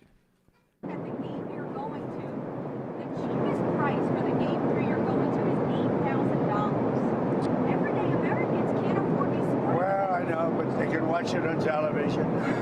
It's sort of semi-free to watch it on television, but that's the way life goes. You know, you have some, and now if the game wasn't if the team wasn't a big success, you could go very easily. So, you know, you can do that too, but that's the way life is. Right. The only reason that's the way life is. I mean, honestly, I think this is remember when helpful. I was born, and my father only had several $100 million. And at that time, if the ticket prices were, he might not want to go. Yeah. If I wanted to say pick up an island in Albania, I wasn't able to do it back then. Yeah. If this mother effer brings his loser awful energy to the dang Knicks, I'm going to lose my mind. What are you talking about? He won 2024 in a landslide. What loser energy. He also won 2020 if it wasn't rigged. I You mean, worried he's gonna upset the karma or He's the something? most I'm a winning little president bit- since FDR. and I said a little bit of the L word there, which I wasn't supposed to say, even though I was trying to describe Donald Trump Are there. these So maybe rules- that's these are my internal rules. Are they But- written down somewhere? No, or they're kind just of just what you feel. They're in my psychosis. It is going to be a real contrast with Zoran high up in the stands and the watch parties that they're throwing in Bryant Park and I think at Brooklyn Bowl and across the city. And Trump saying there that you could just, who cares? You know, that's the way life goes. You could just watch it on TV. It's semi-free. I mean, it may be worth it to watch like what happens when they introduce Mamdani and he waves to the crowd. And then when they introduce Trump and the crowd boos. I mean, But that's there's- my biggest fear is the crowd's going to be so rich that they're Exactly. not going Yeah, to boo the hell out of exactly. Trump. That's it's a my rough big sample. fear. sample. I'll say, like, Yes. that's the one thing about Trump going that I appreciate is making all those rich people have to line up for 2 hours to get into the. I know. I had that exact thought. When I... It is helpful to align Trump with the richest people who are jacking up ticket prices because sports events like this, they've basically become luxury items for these uber wealthy people are so soulless that they can only find like spiritual actualization in big events like this, so they just buy everything up because it's the hot place to be. But it's just crazy. I mean, Dolan is a despicable individual. Of course, he's donated to Donald Trump. The surveillance stuff he's doing at Madison Square Garden is so insane that I think I'll just go to Nets games. I mean, he uses facial recognition software. They harassed some trans woman at the at MSG. They also are using facial recognition software to find out if any of the people attending are related to anybody that are in litigation with MSG. It's astonishing The that trans woman this should be issue- illegal. The thing about the trans woman, it seems like it is just like if a billionaire all of a sudden for some reason got obsessed with a person and decided to put like a goon squad on them to shadow their moves. It's like, oh, he can just do that because he's an insane person with a lot of money. Yep.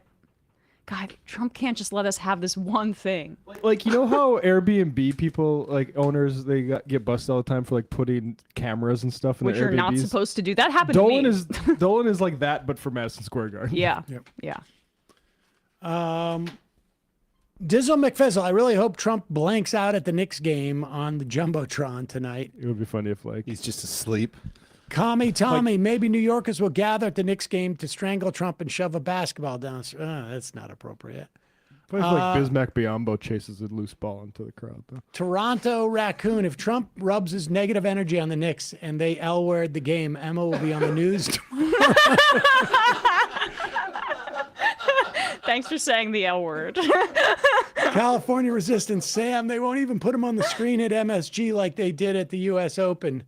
Narratively, no Kings, Madison Square Garden as Game 3 pregame. Hungover substitute teacher gives them a let them eat cake vibe. Minneapolis psychologist would love to call in and flesh out Emma's cognitive dissonance, resolving internal dialogue. Duke Newsom. Does Emma believe in Downhausen uncursing of the Knicks? 13-0 since the uncursing. I don't. Oh no. That's the mindset. Oh no. Devoid reality. Has someone bothered to tell Trump this is not the 1939 rally, a Nazi rally at Madison Square Garden? That alone could get him not to go. Let's see. Yeah, let's go check in on this. Mehdi Hassan, we played a one clip, I think it was Friday, of his debate with Patrick Bet-David. You know, here's the thing, and I am sure we're going to see, if it's not already out there, the complaints about Mehdi from Patrick Bet-David. I mean, he did this when I went on. He's like, oh, I got so many emails saying never have Sam Seder back on because he's very polarizing, or he just may run away from it for as long as he can, because in many respects, Mehdi really wouldn't let him sort of pivot away from what they were talking about, which is what Bet-David tends to do. Here, they're talking about, this is on 2024, and Trump saying he won it by a landslide. You almost did we play that last week? No, we didn't play this part, but you kind of touched on it to start the show. Like, it's Trump didn't even get 50% of the popular vote. Here's Mehdi talking about that very point. So you think, okay, so go to 28. But she could have won, by the way. He didn't win a landslide. Trump lied his ass off. What do you mean she could have won? She lost every single state, 7 states. Have you looked at the numbers? In the 3 key swings, she helped more counties become Republican in America. Have you looked at the numbers? If 115,000 people had voted differently, she would be president. That's what it came down to in our ludicrous system. She lost by 1.5 percentage points. One of the narrowest. He got one of the narrowest wins in modern American history. You know that, right? I know he lies, and people like you give him credit. He lies. He says, I won a landslide. He won one of the worst. You can pull it up, Rob. I wrote a piece for The Guardian with all the receipts. Every county became more Republican in America. Pull up my piece. Every county 2024 Mehdi landslide. Type it out. Can you please send this chart to this man here? Pull it up. The Muslim community is becoming more Republican, Patrick, which is great. Patrick, will you give me permission to read your screen? Go for it. Can we scroll down? Yes. This is a great moment for me, taking over your show. Scroll down. Keep going. Keep going. Keep going. You sit in that chair in the corner. So the former president's margin of victory over Harris is a minuscule 1.6 percentage point. Actually, it's 1.5. It went down after that. Smaller than that of every winning president since 1888, other than JFK and Richard Nixon. In fact, in the 55 presidential elections in which the popular vote winner became president, listen to this. Oh, your viewers are getting some good facts today. 49 of those 55 elections were won with a margin bigger than Donald Trump's in 2024. I hope the president is watching your show. I know he's a friend of his. He's coming on the show. Can you do me a favor? Donald Trump, you lost. Can you show you won with a how many 49th counties? Who gives a fuck about counties? Won. I'm showing you the margin of victory. Dude, Mehdi. He won by 1.5. You can raise your voice, but I've already done my receipts. If there's anybody that has no room to say anything, look at this here. My receipts are up. Look at this here. You Patrick, run away. Look I love at this here. You know, land doesn't vote. Converted Muslims into Republicans. Wait, okay, but is this comparing it to 2020? Which would have been a swing to the Democratic side. Yes, you're correct. Biden won that election, and that's why you saw swings to the Democratic side in those counties. And then if you're comparing it to 2020 to 2024, Trump won that election, so that would make sense. The point being that counties are just sort of like first of all, there's no they're outside of county races. The counties are irrelevant in the context of a presidential election. Yeah. Those counties are very, very sparsely populated. Yes. That's the point. That the land does not vote. The people there vote. And there are far fewer people in those counties, generally speaking. And so that is an irrelevant figure. Yeah. But it is the one that they hang on to. They love this map so much. It's because it's for their dumb fans. Visual. I see more red than blue. It's like a litmus test, really. Yes. Like, how stupid are This you? is this is a cousin to the, if only white people voted in America, then, Donald Trump would have won big time. If we didn't test for COVID, we'd have the best numbers in the entire world. Continue on this because go see where. I love these just maps. gave that you- people- That's land. You showed us that- land doesn't that- vote. Dude, I gave you the numbers. voted for him. Still more for the Democrats. No. Muslims went from 24% for I'm Trump not in 2020 to 31%. Patrick, I'm not on the right. Patrick, just to be clear, Patrick, and it kills me. Out of the total, what's 100 minus 31? 6%, 7% more Muslims voted for Donald Trump, and I would hazard a guess that was a function of how adamant the Biden administration and the Harris campaign were to ignore the plight of Palestinians. Yep. And I could see sort of like, can it get worse with Donald Trump?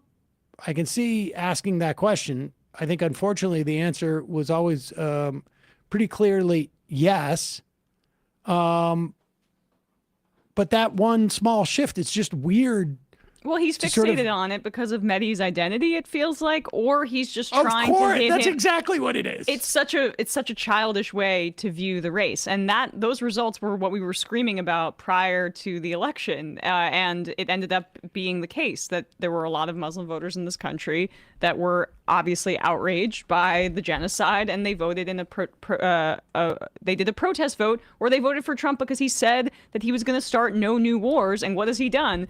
Start the worst war of them all and tanked our economy in the process. I would add that right now, if you look at the polling, so many more Christians are against Donald Trump than they were just a year ago. Go ahead. Muslims still more for voted the for Democrats. him. No. Muslims went from 24% for I'm Trump not in 2020 denying- to 31%. Patrick, I'm He's not on the right. winning your people over. Patrick, and it kills me. Your Patrick, I'm not on people. the right. I'm not an election denier. Donald Trump won, but he didn't win 50% of the vote. People say he won the popular vote. He didn't win a majority of the votes. He's running three elections. I know that, but he's run three elections. You know who? You and know he's what? never Who's won the a last majority of Republican the that votes. has?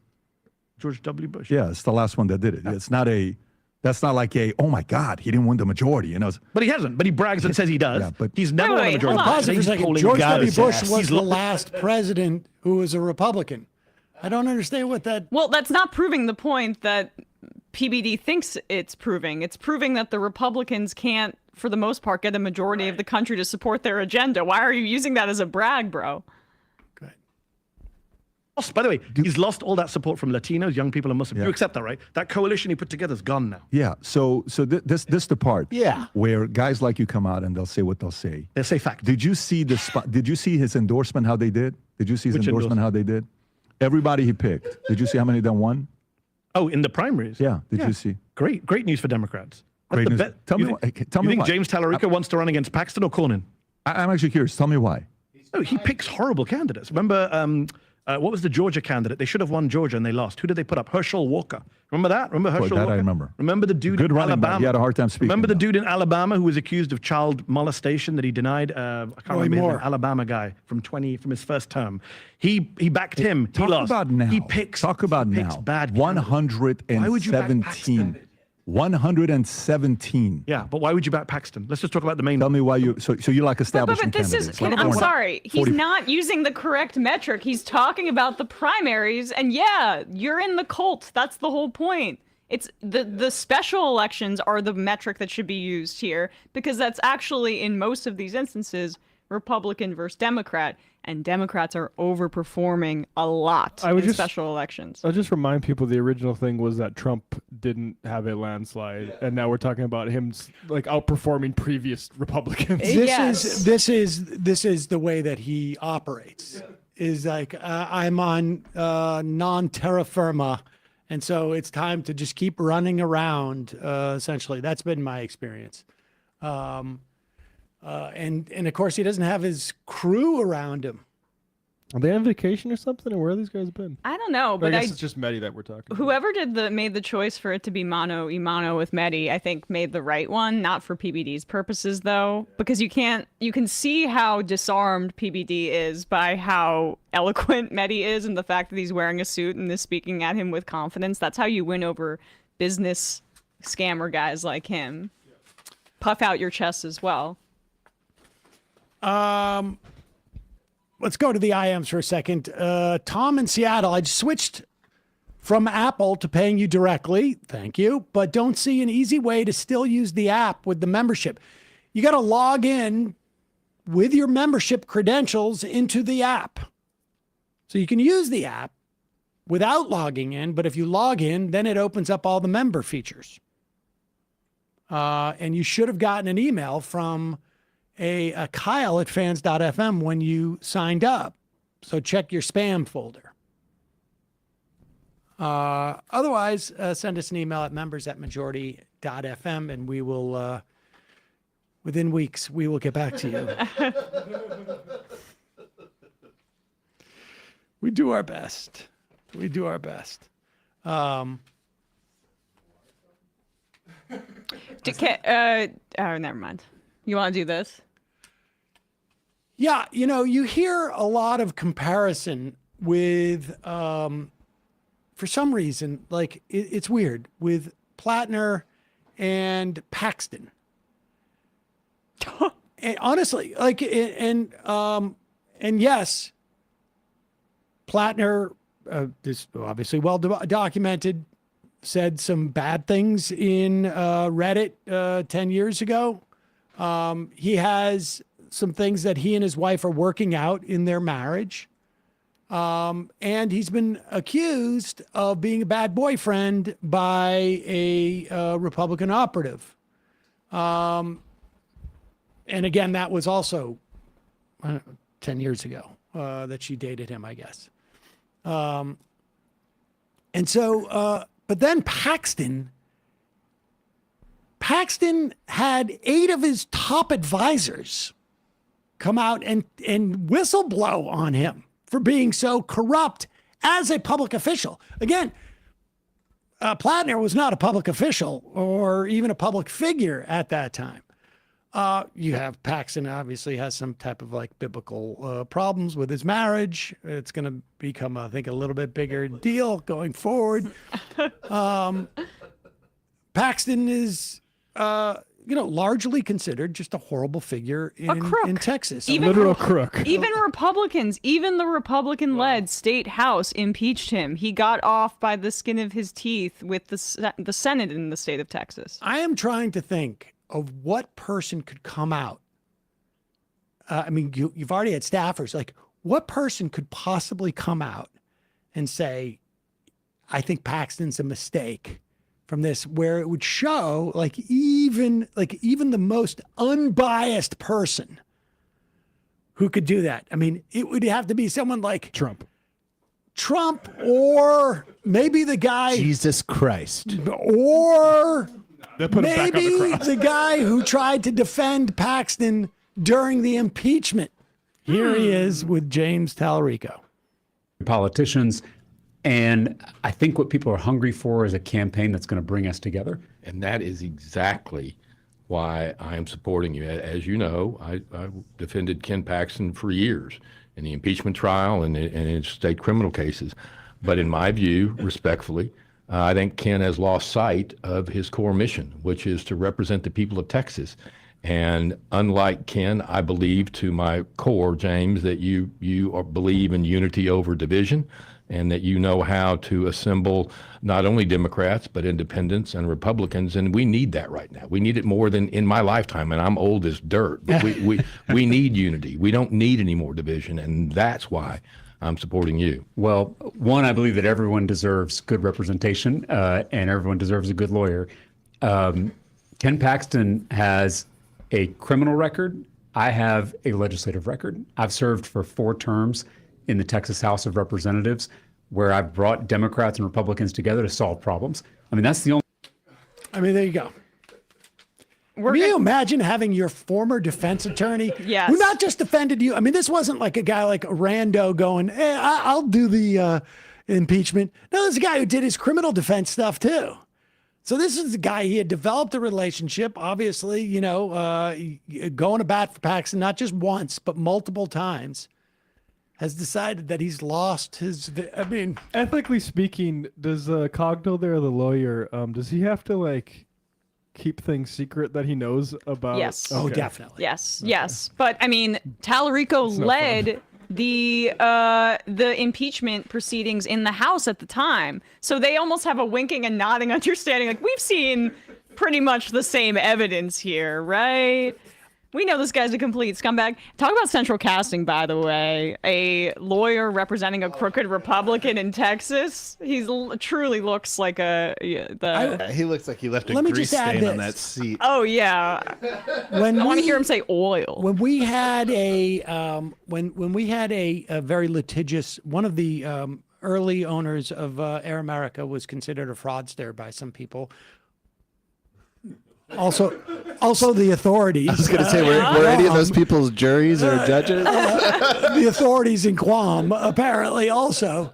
But I asked the guy, I said, what can you tell me about him? Somebody who quit early on, who worked in the one of the executives. And he goes, look, my lawyer said that this is the only thing I can say so that I don't get in trouble. But I wouldn't let that guy clean my toilet with a toothbrush. And that's the only thing that he could say. And when your defense attorney, who has to be very careful about maintaining confidentiality, comes out and says, I feel like he's lost his way.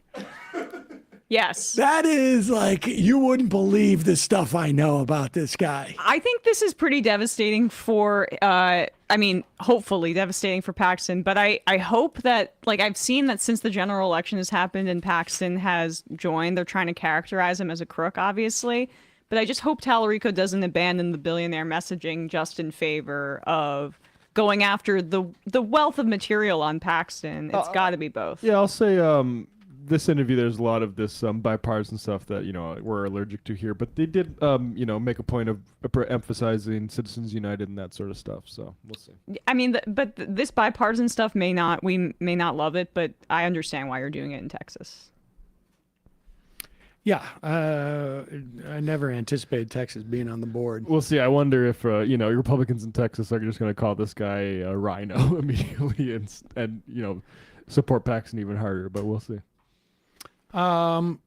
Should we go to 10 or should we go to my one special one's 7, but that's although I did already indulge myself with the Knicks, but that was in a retaliatory fashion.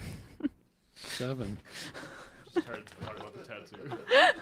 Well, no. A bunch of childs of lawyers Yeah. using words like retaliatory. You got me there. I submit number 7. Yes. If you don't want to talk about let's it. let's start with 8 and then let's go into 7. I remember back in the first Trump administration, there was a day that Donald Trump became president. And I knew it was the day because it wasn't the day that he was inaugurated. I think it was when he struck Syria, or I can't remember He exactly. dropped the mother of all bombs. And Moab. Wasn't it Van Jones said on that day? Yes, it was. This is the day that Donald Trump became president. I mean, he's pretty consistent then, Van Jones, in the past 10 years or so, that he judges the efficacy of one's presidency by support for killing people in the Middle East, I guess. Right. But there's other things that he feels uncomfortable with. This is number 8. Terrible. And here, Democratic Senator John Fetterman, Pennsylvania, criticized him not for the first time, saying... Oh, pause it. We should say that Fetterman criticized Plattner. It was very funny to watch him try and do this. But Fetterman criticized Plattner because people are, we have a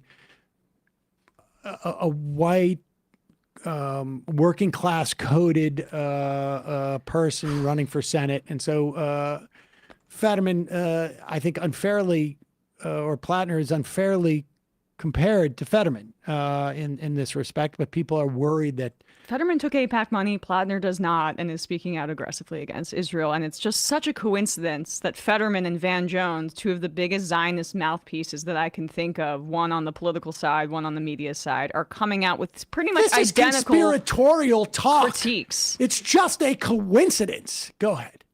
And here, Democratic Senator John Fetterman, Pennsylvania, criticized him not for the first time, saying he's, quote, behaving in a degenerate way, urging voters to back Janet Mills, Maine's governor in Tuesday's primary. What do you think, Ben? You know, it's a moment of truth in this party. This is tough. I think that I hear people in our party, and they're saying, why are we so tough on our bad guys when the Republicans are so soft on their bad guys? And so, that's the kind of stuff when you're a parent, you struggle with that, because it's like, look, we're running this house. We're not running the house across the street. We're not running the neighbor's house. We're running this house. And so what bothers me about what he's done is not just the things that are being reported about him, but that his stories just don't hold up. He said that he got this stuff under control years ago, and some of this stuff is not years ago, and people are concerned that there's more to come. I don't sit in judgment of anybody. All the work that I've done in prisons, and I'm a second chances, third chances, fourth chances guy. When you're on a redemption arc for real, when you've taken real accountability, when you've actually owned up and you have a track record, or at least you're honest about where you are in your process. My concern is he tried to polish this thing up. I used to be one way, now I'm not. Well, you better be telling the truth about that, and it seems like he's not. And so now this party's got to look in the mirror. Do you want to sign off on the Donald Trump standard of behavior? You got some other people who have very bad behavior in the other party. Is that now our standard? Pause it for a second. Pause it for a second. Donald Trump has been found liable in a civil suit for rape. Not criminally liable, but found liable in a civil suit for rape. Donald Trump, aside from everything else that Donald Trump has done politically, like, where is the equivalency here? Where is Van Jones's standard that he is judging? Bill Clinton, I guess, right? It's got to be Bill Clinton. It is. One of Epstein's best friends who also led a massive smear campaign against an intern who he used his position to leverage into a sexual favor. But I'm sure he's talking about how the party needs to clean up its house as it relates to the Clintons, Judea and Samaria. I guess, the point is you just don't give any, what someone says is indicative of where they are on their redemption arc. It's sort of shocking. Van Jones said this just months ago. This was, last fall. If you are a young person, you open up your phone and all you see is dead Gaza baby, dead Gaza baby, dead Gaza baby, Diddy, dead Gaza baby, dead Gaza baby. That's basically your whole feed. Yuck it up. Yuck it up. What's his redemption arc? We honestly. Fetterman's a great example, actually, because think about this. Could the New York Times have done a similar deep dive into Fetterman's behavior? For example, driving recklessly with his wife in the car chasing a black guy with a shotgun. Yeah. Have there been pieces about how his behavior is so unsettling? Or is there is there an aggressive campaign by Zionist centrists to try to force Plattner out of the race before the votes are final? Ask yourself that question. Ask yourself this question: if there would be so much made of his personal behavior, if he did not have these strong stances on billionaires and anti-imperialism. And I just, the 7 one is good to pair with it, just because like this is not landing on the ground right now. Really quickly here, this is a reporter asking this very leading question about his tattoo, and this is what the normie response is, much more so than what you're seeing on overrepresented on cable news. This is the wine mom radicalization, I think, that we're talking about here. Here's this voter in Maine asked about his tattoo, and what she says at the end is the point. Totem Pope tattoo, the Nazi tattoo. How do you kind of? Somebody said that they talked to somebody who had seen one of those or wore one of those, and it was silver, and it didn't even occur to him that it was the same thing. I think people are making as much of it as they can because they don't have a lot of substance around anything else. Yep. And if they did, we'd hear about it. Believe me, they are trolling for dirt. What if he has like a Israeli flag tattoo or something? Would that be a deal breaker? For me? Yeah. Honestly, yeah. That would be Israeli? Yeah, because I don't support genocide, and he doesn't either. And that would show that he was being inconsistent. And he's been very consistent about that, straight across the board. That's about his ideology. That's about what he's promising. That's what Maine voters care about. The inconsistency would be the problem. And that's what's the difference is between when you hear like, oh, well, would you be saying this about Pete Hegseth? Yeah, this is consistent with Hegseth's ideology. His Crusaders tattoo is consistent with the reports of him yelling, kill all Muslims, and his right-wing ideology that he's implemented as the Secretary of Defense. So, I mean, they want, I think, right now to create this perception that it's scandal after scandal, and that to create this kind of force and this momentum to push Plattner out of the race and just have people say, oh, it's too much. But the opposite appears to be happening. I know it's really too early to tell, but rural states like this, Maine voters in particular, have a real sensitivity, I think, to outsiders telling them what to do, one, and two, they value independence more than other parts of the country. That's why Bernie Sanders has had so much success in the neighboring state of Vermont. They value independence over partisanship. So all of these attacks from what people are understanding to be the establishment, I think could really backfire on them. And a reminder that it's not just, I think ideologically, it's Zionists that are terrified of Plattner, but the entire infrastructure of the Democratic consultant class is also in opposition to a campaign like this because of how he runs. Because if this is the standard, then the parasitic middlemen who are the Democratic consultant class that take these big commissions on media buys and digital ads that have had very little success, specifically in unseating Susan Collins, but even in broadly across the country, they would be rendered moot.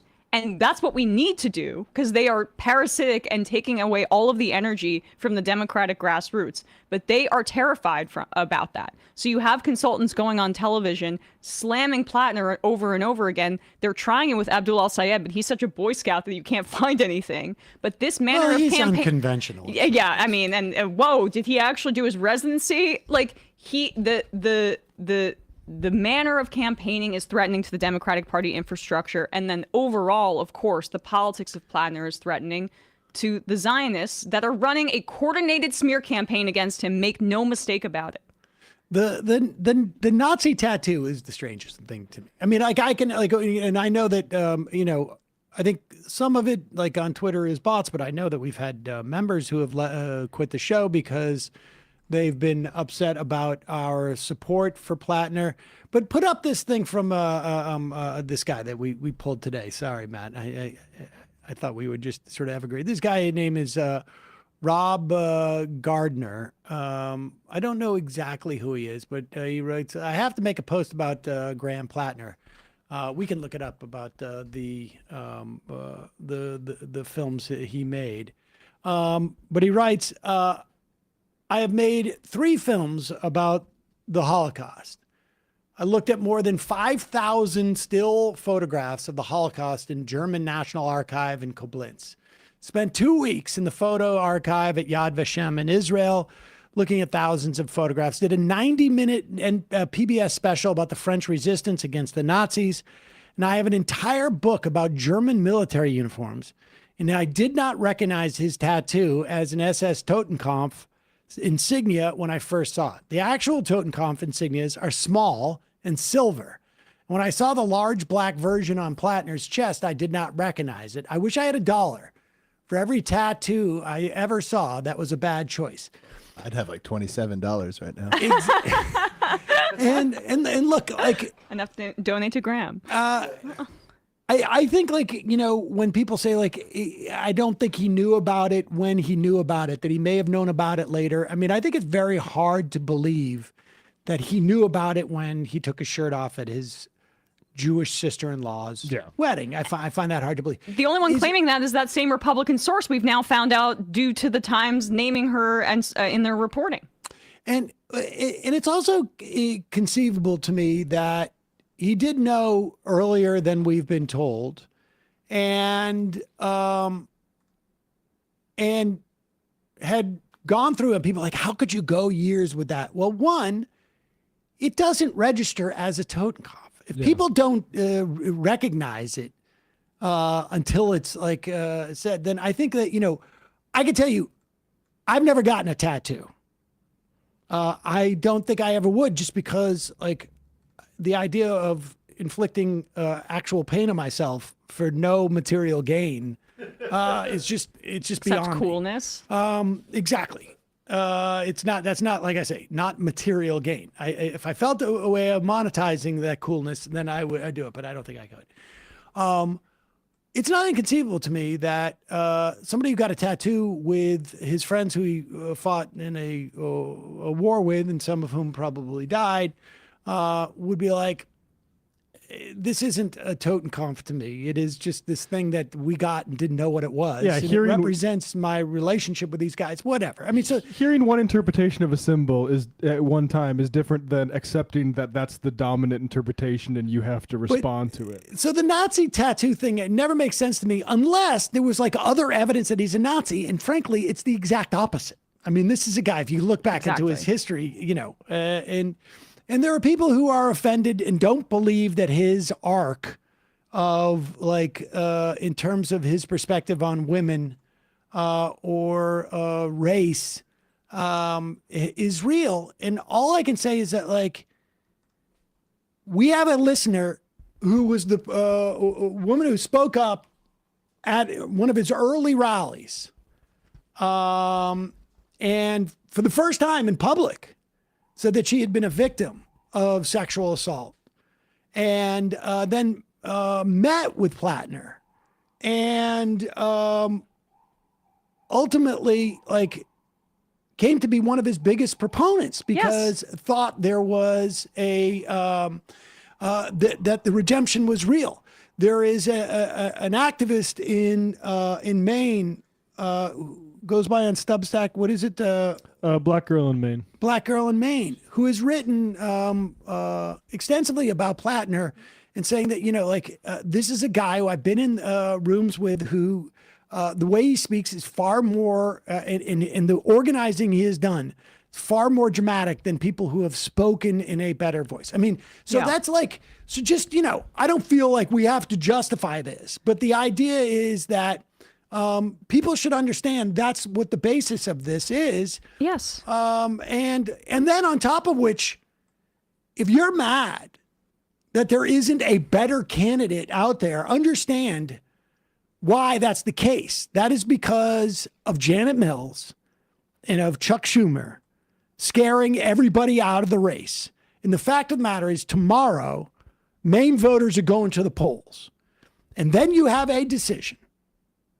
And that decision is, again, do you want to empower Donald Trump and the Republicans or not? Yep.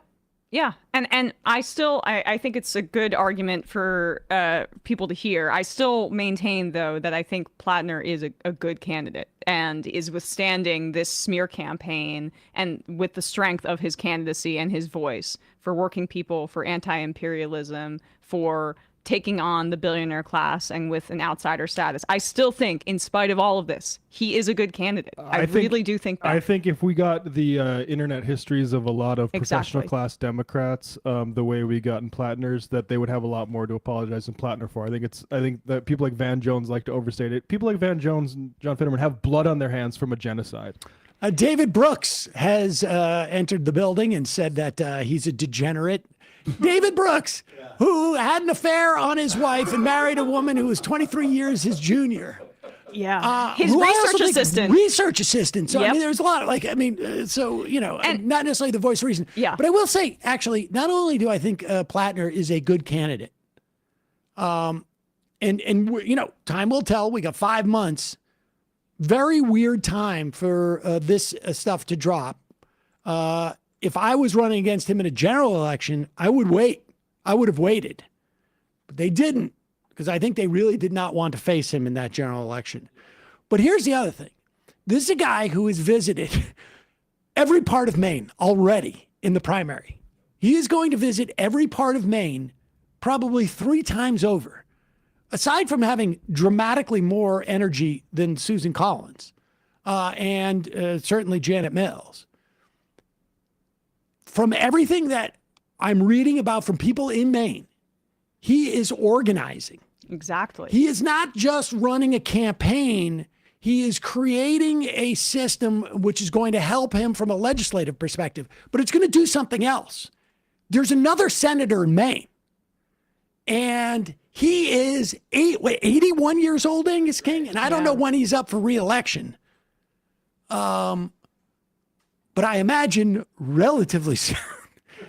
And this organizing that Plattner is doing, if he does beat Collins, which again, we'll see.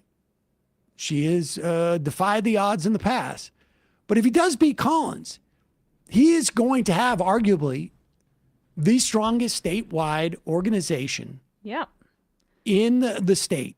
And that's going to influence the politics and the ideology of the next senator. He's 82. Oh, whoa. Sorry. And when's he up for re-election? Is it 28 or 30. I forget. As you look that up, this is what the spreading of it is what's terrifying them. I think the fact that Morris Katz worked on the Mamdani campaign and is also working on the Plattner campaign freaks them out. There's a lot of hurt feelings in New York City, in the capital of media, because some of the infrastructure from Mamdani's campaign went to Plattner. And so they're taking out a lot of hurt feelings on Mamdani alum onto Plattner, I would say. But that's the threat. We have an IMer here, Hairspray Relations. They are really, really scared that a progressive might win in a purple state, because they can say Mamdani was just for commie New York. And of course they're electing it, even though the goalpost shifted, because originally Mamdani's anti-Zionism was such a threat in one of the most Jewish cities in the world. And then it became, it's just so liberal New York. Of course they're electing Mamdani. Yep. Well, Plattner, I mean, if he has success in Maine, what does that mean about what we've told everybody about how centrists are the only way to win in states that are not fully blue? Yeah, what's Neartana going to tweet at 2 a.m.? So there's so many things like the anti-Zionism, the threat to the consultant class, and the threat to just like the overarching project of making sure that people have no hope that they can ask for something better in a state like Maine is paramount here, and what is motivating this. And I just want to reiterate this because I said this on Friday, and I'm not sure what part got clipped, but I think it's important if you're seeing this, our coverage of this for the first time, that I was told by a longtime New York Times reporter who gave me permission to share this, that many others at the Times, including this person, felt that piece against Plattner was gross and a hit piece and beneath their reporting standards. And this person told me that there were other reporters who felt the same way. So this isn't just because we agree with Plattner's ideology and because we care about winning. Like, the vote blue no matter who crowd, who's serious about winning here? I'm serious about winning. And the people that are buying into this are the very, very few people on the left who seem to be, I guess, swayed by some of these arguments. Like, we've got to have a little bit more focus about what's important here. The individual character of a candidate, it's so silly to be speaking in these terms. What is his platform, and does his fundraising back up what he stands for? And as a small dollar only candidate who is anti-genocide and anti-billionaire, that is what we're seeing. And let's just be adults about this. Yeah, though, to be fair, look, there are people who are worried. Is he what he appears to be? And frankly, that should be a worry with everybody. Yeah. Like, but you can't tell me the person who can tell me, like, if Tallarico wins, where he's going to vote on a lot of questions. Like, I have a much better sense of where Plattner will vote on these things, but I could be wrong. But that's because you could be wrong with Tallarico as well. But why do you know that about Plattner? It's because of the sort of process that elevated Plattner, which is like labor and social movements, which is not to say like there isn't some of that in Tallarico too, but there's maybe a little bit more establishment party stuff going on. The bottom line is that as cynical as you can be about these things, a politician relies on winning again by making sure that they don't go sideways with the constituencies that voted them in. There's a reason why Kristen Sinema is no longer in the Senate. And there's going to be a reason why John Fetterman is no longer going to be in the Senate. Now, for Sinema, she wanted more wine cave functions, and she's out there as a lobbyist for data centers, crypto and data centers and whatnot. Shocker. Fetterman, I think there's real reason to believe that I read a piece that thought he thought he was going to be the vice president nominee in 2028 as recently as 6 months ago. Aw, sweetie. So, I mean, there could be other things operating with Fetterman. I don't think Fetterman has a plan at this point. Let's put it that way. No, really. But the point being is that, like, you got to ask, like, is Plattner, if he does not, like, he has run an election, a campaign, and I suspect will for the next 5 months. It's pretty locked in. If he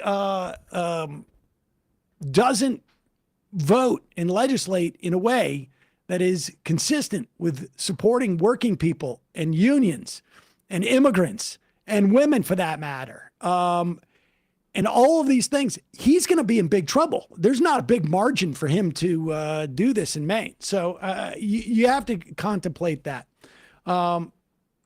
Kowalski from Nebraska. The thing I like about Plattner, win or lose, is he has built an infrastructure. One of the reasons Osborne is up in the polls in Nebraska is because the infrastructure that was built 2 years ago. I do not fully understand why Chuck Schumer despises infrastructure as a concept, whether political or physical infrastructure. He is just terrified of it. Well, not just Schumer, but I think, honestly, it just gets back to incentive structures and the waters that certain people swim in and are born in. I mean, Obama built a massive infrastructure when he headed into the White House, but his perspective, I don't know if it was his or Rahm Emanuel's or who, or, some combination, was we can't allow this thing to exist outside of us, because if we do, it's going to hold us to the constituencies that we operated on and is going to fight us in certain instances. And so they destroyed it. And I think for people like Schumer, it's a combination of, I wouldn't want this thing coming back on me. I mean, frankly, just as this is just a convenient analogy, even though there's also more than a coincidence here. The reason why Israel supported Hamas through the years, starting in the 80s, was so that you could not have a coalesced opposition, a coalesced Palestinian resistance, not just resistance, but also national movement. Yeah. The whole Project for a New American Century, when it talks about how the United States is going to be a hyperpower, is to make sure that there's like low-level fighting that happens out there. If you are not aligned with the people in this infrastructure, you don't want that existing out there. And on top of which, the people who make the money in that consultant class, they don't make money from that kind of stuff. Yeah. And so they never bring up that idea, or they make it seem like it's impossible for all the Chuck Schumers to do something like that. I mean, for Chuck Schumer, it's much harder because of the nature of him as a politician and the era that we live in. So that's where that comes from. All right, a couple more of these. I've got to split in 5 minutes because I got I'm recording a show. Oh yeah. Yeah. Oh yeah. We have the audio of this. Yeah. Speaking of consistencies with tattoos. Yeah. This is nuts.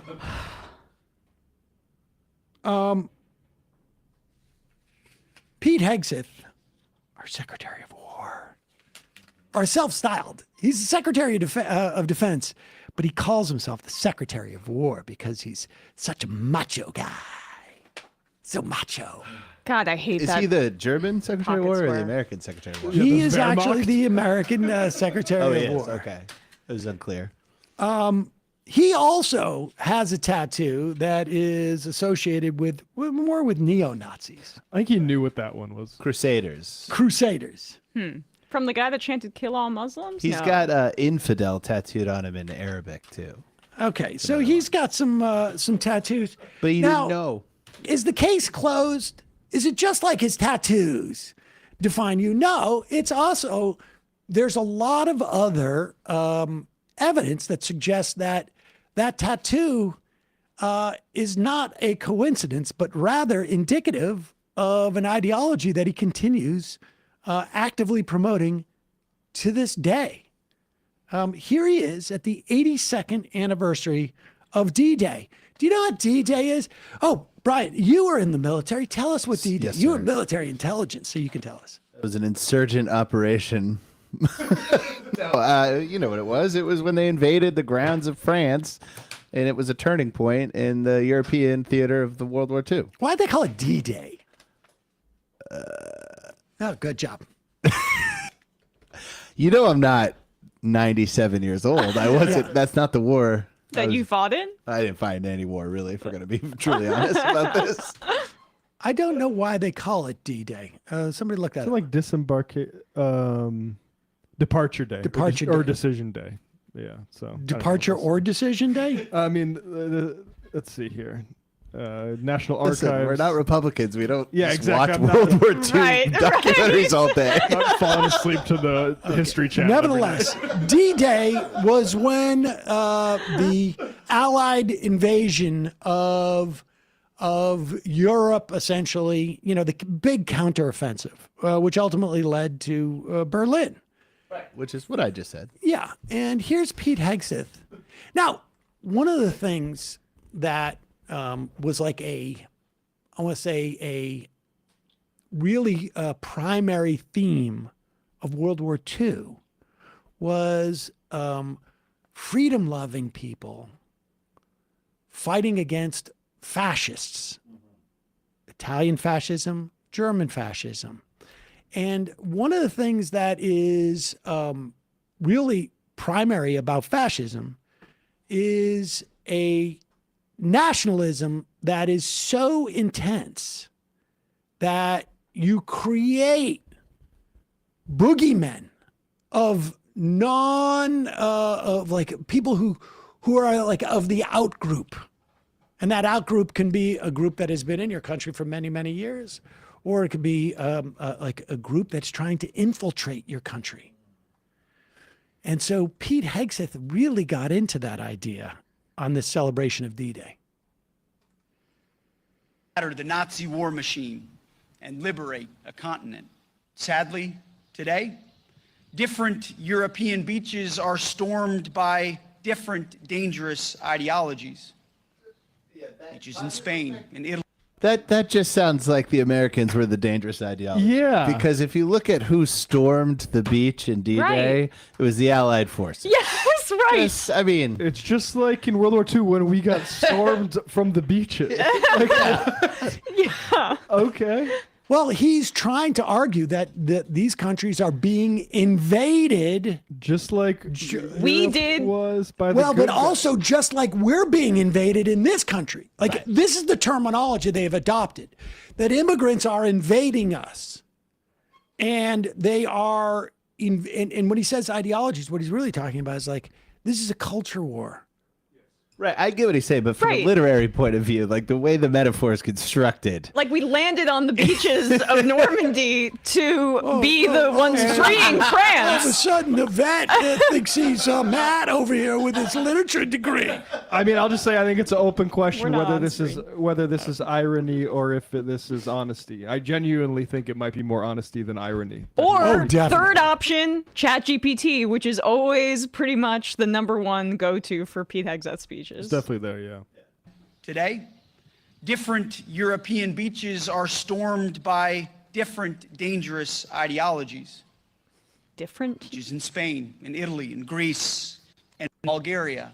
Boats and men arrive. When will European capitals do something about that invasion? Or is it too late? That was a bad line read. This is like probably the Grok version, the Mecha Hitler Grok. I think it was the LMM he used to. I pray not, and I believe not.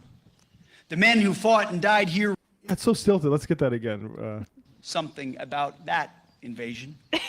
Or is it too late? I pray not, and I believe not. The men who fought and died here restored freedom to Europe. That freedom must be maintained by this generation of leaders and warfighters, or what they fought for was merely temporary. I just want to give it a little bit of a punch up. He could have achieved the same, I don't know, crude and ahistorical metaphor if he said that the different cities are being occupied. And not different beaches in Europe are being stormed because I think we're getting caught up on the literary. I thought structure. it was a phenomenal point, but go on. No, yes, it would be a better. It would be a better, metaphor. But I mean, honestly, what he's saying here is he could literally be giving this exact same speech to the fascists if they had won. Yeah. Like. Once again, you are faced with the dirty scum of the earth who are trying to change your pure nations. You must drive them out. Yeah.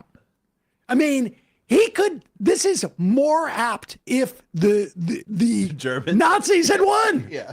But he's speaking to the people who wanted the Nazis to win in Europe. Yes. That's who he's talking to right now. That's all conservatism is in the entire world is this sort of white panic freak out. And we need to put it down. Like looking at the elections in Europe or in England with like the reform movement, like those are the same motherfuckers that walked you into Brexit and it fucked your economy up. And now they're saying, well, actually it's the immigrants. Like how much longer are we as a people going to continue tolerating or treating as like worthy of like thought this sort of moronic immigrant panic that's fucking everywhere white people are? I mean, once we get an opposition party that will if you're Zionist, you're part of the same right wing. Yeah, no, but we have to give people a framework to understand that a better world can be possible, and that has been abdicated by the opposition in the UK, the opposition in the US for the most part, although I feel better, honestly, about where the American left is at than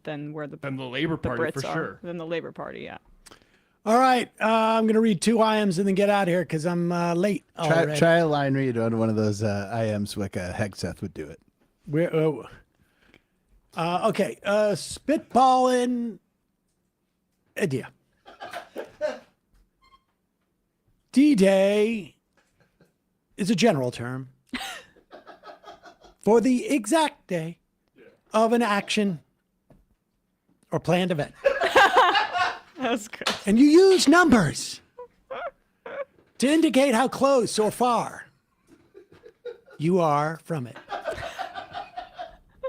D+3 would be 3 days after D-Day, and D8 would be 8 days before D-Day. We use the same terms in the power plant industry when planning service outage work. Well done. You know, I love to give you a compliment, but you shine in these, like, you know, you got the Cory Booker cadence down. Now you've got this. It's like cadence is my thing. He's a voiceover artist. Right. I forgot about that, Hugo. But tell me to put a little more wink in it. Right. But I mean, it's just like the more ridiculous the voice gets, I feel like the worse your impression gets. But no, my impressions aren't good, but my cadence. Your cadence is good. Yes, also, like, but as a voiceover artist, like Hugo, you know, it's not the same thing. But like ads I used to do, there would be like a little bit of ink. Tell me about your artistry, please. As a voiceover artist. I mean, that's what we call ourselves. The D in D-Day is a variable. He's a voiceover artist, and I'm an executive producer. Exactly. That's the reality of the Rather than world. planning the invasion for a specific date, it was planned with a variable date, D, and the dates before and after were referred to relatively. Like D1 for the day before, D+1 for the day after, says Kyle Leck. There you go. So D-Day is basically like 0 day. Yeah. Matt, Brian, Emma, great job today. Folks, see you tomorrow. It might take all the strength I got to get to where I want, but I know somehow I'm gonna get there. I wasn't looking when I just got caught between the truth and the lie bar, but finding out won't make me feel any better. Yeah, I know the clock is ticking, but the meds are gonna kick in, and my pilot light shining bright. I guess somewhere the choice was made for the option where you don't get paid, for the road that bends before it finally breaks you. I guess somehow I lost my drive between the 101 and the 5. Do you know how far the detour takes you? Yeah, I know the clock is ticking, but the meds are gonna kick in, and my pilot light shining bright.